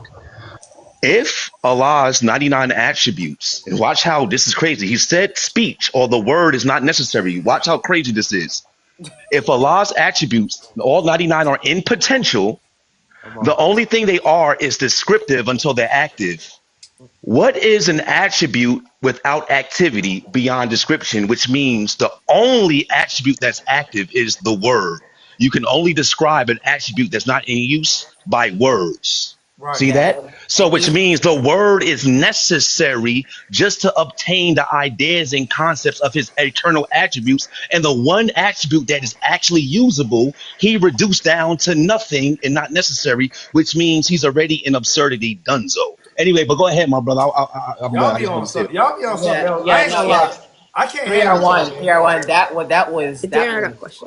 that was very profound what you just said. Yeah, so their God would just reduce down to nothingness because if these attributes like actually don't have any ontology, then it's just nothingness. If the attributes do have an ontology, then it's 99 gods, right? So they have like one or two problems. Either God reduces down to literal nothingness, or they have 99 distinct ontologies. So it's like that, like literally, like bro, what you just said totally destroyed Tawheed, and that's why I want to have this Tawheed debate. And I promise you, if this dude runs from me, if you run for Islamic, someone clip this. He's Islamic done. Apex, if you run from me, bro, you are a coward. I love you, bro, but if you do that, we are going. Me and my big bro right It here. was planned 2 debates. It was planned. We already agreed upon this. Agreed. So hey, I think. Hey, what's up, you guys? Go ahead. Let's go Banku. Let's go Destroyer, Banku, and then Miriam wanted to say something. I think she came up. And Miriam, first. yeah. Miriam. Hey, y'all gotta be quick though, because my wife is waiting. I don't know if they're trying to like make a stain on your character because things are getting scary, Q-Top. I don't know if it's an excuse, you know. But apparently well, I watched it. Danny went on the live, said some terrible things about you, and then that's now given Apex the excuse to not to do a second debate. But God bless you. I thought you was brilliant. If you do a second debate, please rise Yakovos. I spammed it 1,000 times. Next I time, didn't know rise who that Yakovos. was. By the way, Miriam, everything that Danny is telling I you is just, spammed it. everything Danny is spouting online is just false, and he's just trying to give Islamic Apex a way out of a conversation. Danny and I have a history. Danny is a coward. I actually was associated with an individual. Shekiana, just give me 1 second. Guys, in all respect, nothing against the I forgot to sister. talk about her. Nothing against the sister. I just want to address something with that sister in private. So I just I want to address something with her. Okay. Fair enough. Fair enough. I don't think you need to. Miriam. I don't think you need to prove yourself to anybody. To be Yeah, honest. I'm not trying to prove myself. I just want to make this very, very clear because he's been known for slandering my name all online, right? I was associated with an individual who doxed him. I did not dox him, right? He's just thinking that he just keeps like using this as a way to not engage in conversation with me. So if Islamic Apex tries to run and tries to use what Danny is saying on his platform, if he tries to use that to get out of a debate with me, Duran, bro, we have to expose him. Oh, dude. Because Yeah, there's absolutely. no way. There's no way he does that, bro. He's not. There's He's no not, way. he's not getting away with that, bro. There's no way. Hey, go ahead. Darren, one thing That's quickly right. to you, Darren, and then to Q-Top. Darren, when Orthodox Muslim asks you to open the comments, do not do it. He cries every single time comments are closed because he relies on crowd play. He wants people to see the W Anas, W Anas. He gets people to spam this all the time. This is why every debate he cries about comments. Right, right. This is the first thing. Second thing, Q-Top. Any Muslim who argues against the Trinity using identity, counting has committed kufr.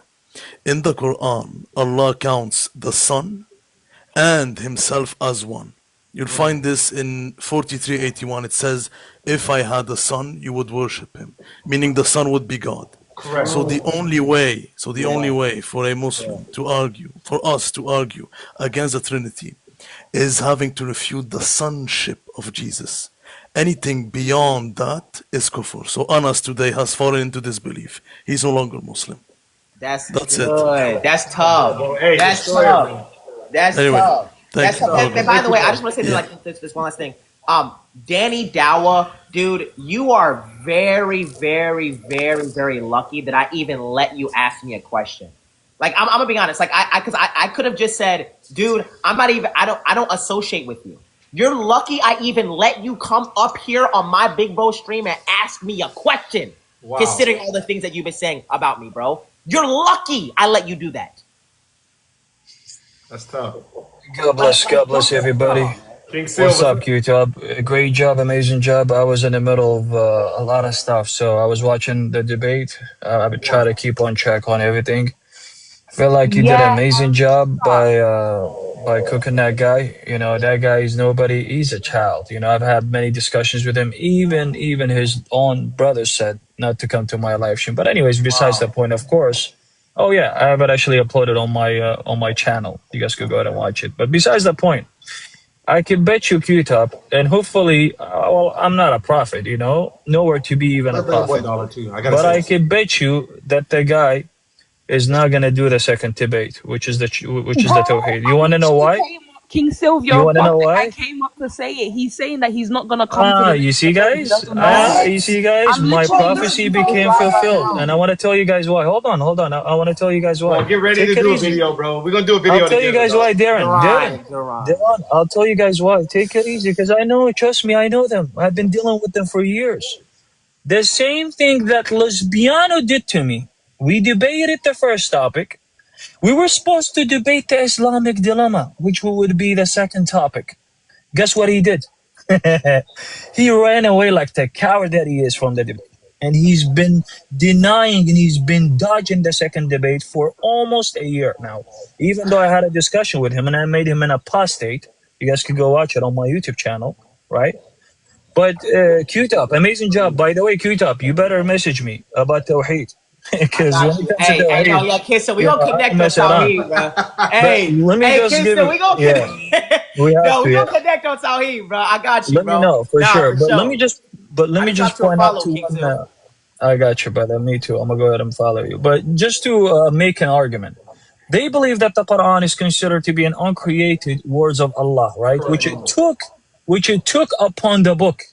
The words of Allah took upon the book. They try to compare it with Jesus, the word of God, right? Taken upon the human nature, but they have this thing, which is the Quran, uncreated words of Allah. It is an attribute of Allah taken upon the book. But here's the big problem, guys. Do you guys know that the book is going to be interceding to all mankind in the day of judgment? Not only that, do you guys know, according to an authentic hadith, that the book is going to take the form of a pill man and it will do the act of speaking? Wait a minute. We have an issue over here. We do have an issue over here. I mean, this is besides obviously the attributes of Allah, right, which is the body parts. Well, that's a huge problem over there because you know what they say? We don't know, we don't know the kayfiyah, how the two right hands and 1 foot, and even, by the way, he has 3 eyes as well. 3 eyes, according to Ibn Taymiyyah's book, which is called to be Majmu' al-Fatawa. But here's the issue. If the Quran is taking the form of a peel man, right, and he's doing the act of speaking, either you're going to have to admit that Allah is moralist, he's speaking in a different mode, or you're going to have to affirm that you're polytheist, that the Quran is a different entity besides Allah as well, where it does the act of speaking, right? Which is a will. You have to have a will for you to even speak. You have to have rational, right? For you to even speak. You can't speak without you having rationality or having the will to even speak. There is a big issue over there. But I mean, Tawheed, man, this is why they've been running from the Tawheed. Nobody would debate it. But anyways, Leave it to me. Leave it to me. I'm gonna get him. Trust me.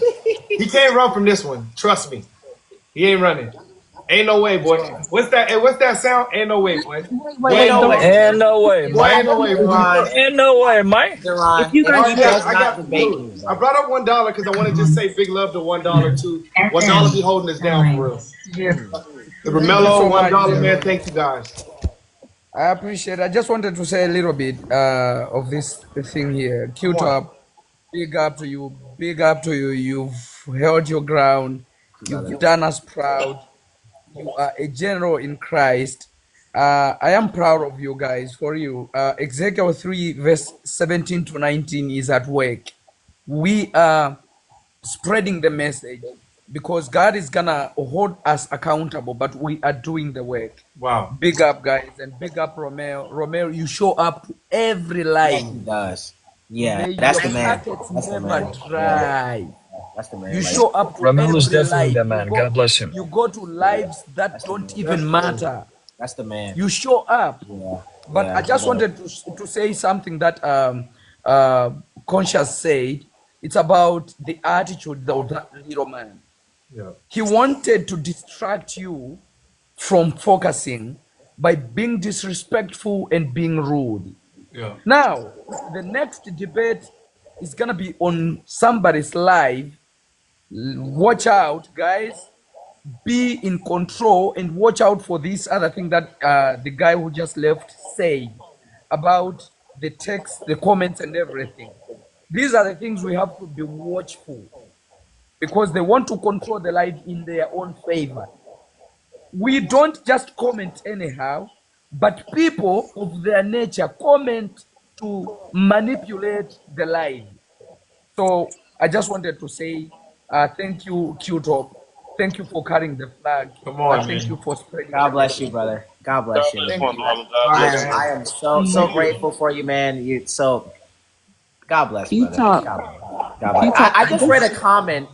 I just read a comment. Someone said, Islamic Apex says, it says, Brother Honest isn't going to debate you. He said, anybody else but you on Tawheed. I recorded it. That's what I'm saying. I'm done with this. I am done with this. He's I'm done. done. I'm fed up. Here's the hashtag. You guys hear me? If I'm he done, does bro. this, he's gonna become a hashtag. Apex is cooked. Can Like, you guys, Can you guys hear me? Can I be Yeah, heard? go ahead, Go ahead, Tiger. go ahead, Tiger. Look. Listen to how tired he sounds. You stressed him out. He's tired. He doesn't want to debate you again. He's told everybody. It's over. He said anybody but him. I don't understand what he's saying. Like, he just keeps on using words. I don't get it. So he doesn't want to debate you. He said it to everyone. He ain't debating you He's a again. coward, of course. This is what they do. Man, you're not gonna do that to me though. Please Like, send it I'm to gonna tell me you and right now, Duran. he's not doing that. Please send it to me and Duran. Please send that clip where he I said, didn't, that's the thing, I didn't record it. Basically, like when you have like an overview where you can view somebody's live without entering it. Yeah. That's what I'm doing. I haven't entered it, so I wouldn't. Oh, He's not and running, if bro. anybody has Hey, that clip, he's we not need running. that Trust clip. me. We need Duran. You gonna get it, bro? Because you got everybody know who you is, bro. So, hey, I'm gonna He be better honest, not bro. run. I need Sid, that hey, clip, he better bro. not run, Sid. Hey, Sit down He there. will, Darren. He will. He did the Lubiano did the same thing to me, and we actually recorded him, and it's on Sandra's what's it called, TikTok. It's over Sid, there. You get could your go watch boy. it. Lubiano did the same thing, so I don't think he'll even debate you, Q-Top. I mean, listen. I'm about I to wish. ask a question. I hope not. But trust me, my prophecy has been fulfilling. Still, you I'm know not what's trying so to be a crazy though? prophet. I was so charitable because even like the You brother were. Duran was like, "Hey, let's do a debate." We're like, "Look, he We can were gonna do critique both the in one Trinity." debate. Yeah, and but Duran, but remember, I said, no. I'll let him just ask me questions about the Trinity, and I'll have a debate ask me questions about Tawhid, and we both agreed to And we that. agreed. I was being charitable. I said, you know what, Yes. bro? Look, I get that you're confused. I'll clear up that confusion, and then I'll show you why your Tawhid is wrong. We'll do two The separate problem debates. is, bro, you already let off warning shots. He already know you ain't playing. Bro, this is written You done left shots off in the air, all kind of Nah, crazy. this is messed up, though, brother. Now This is you- messed up. Man. Hey, Going.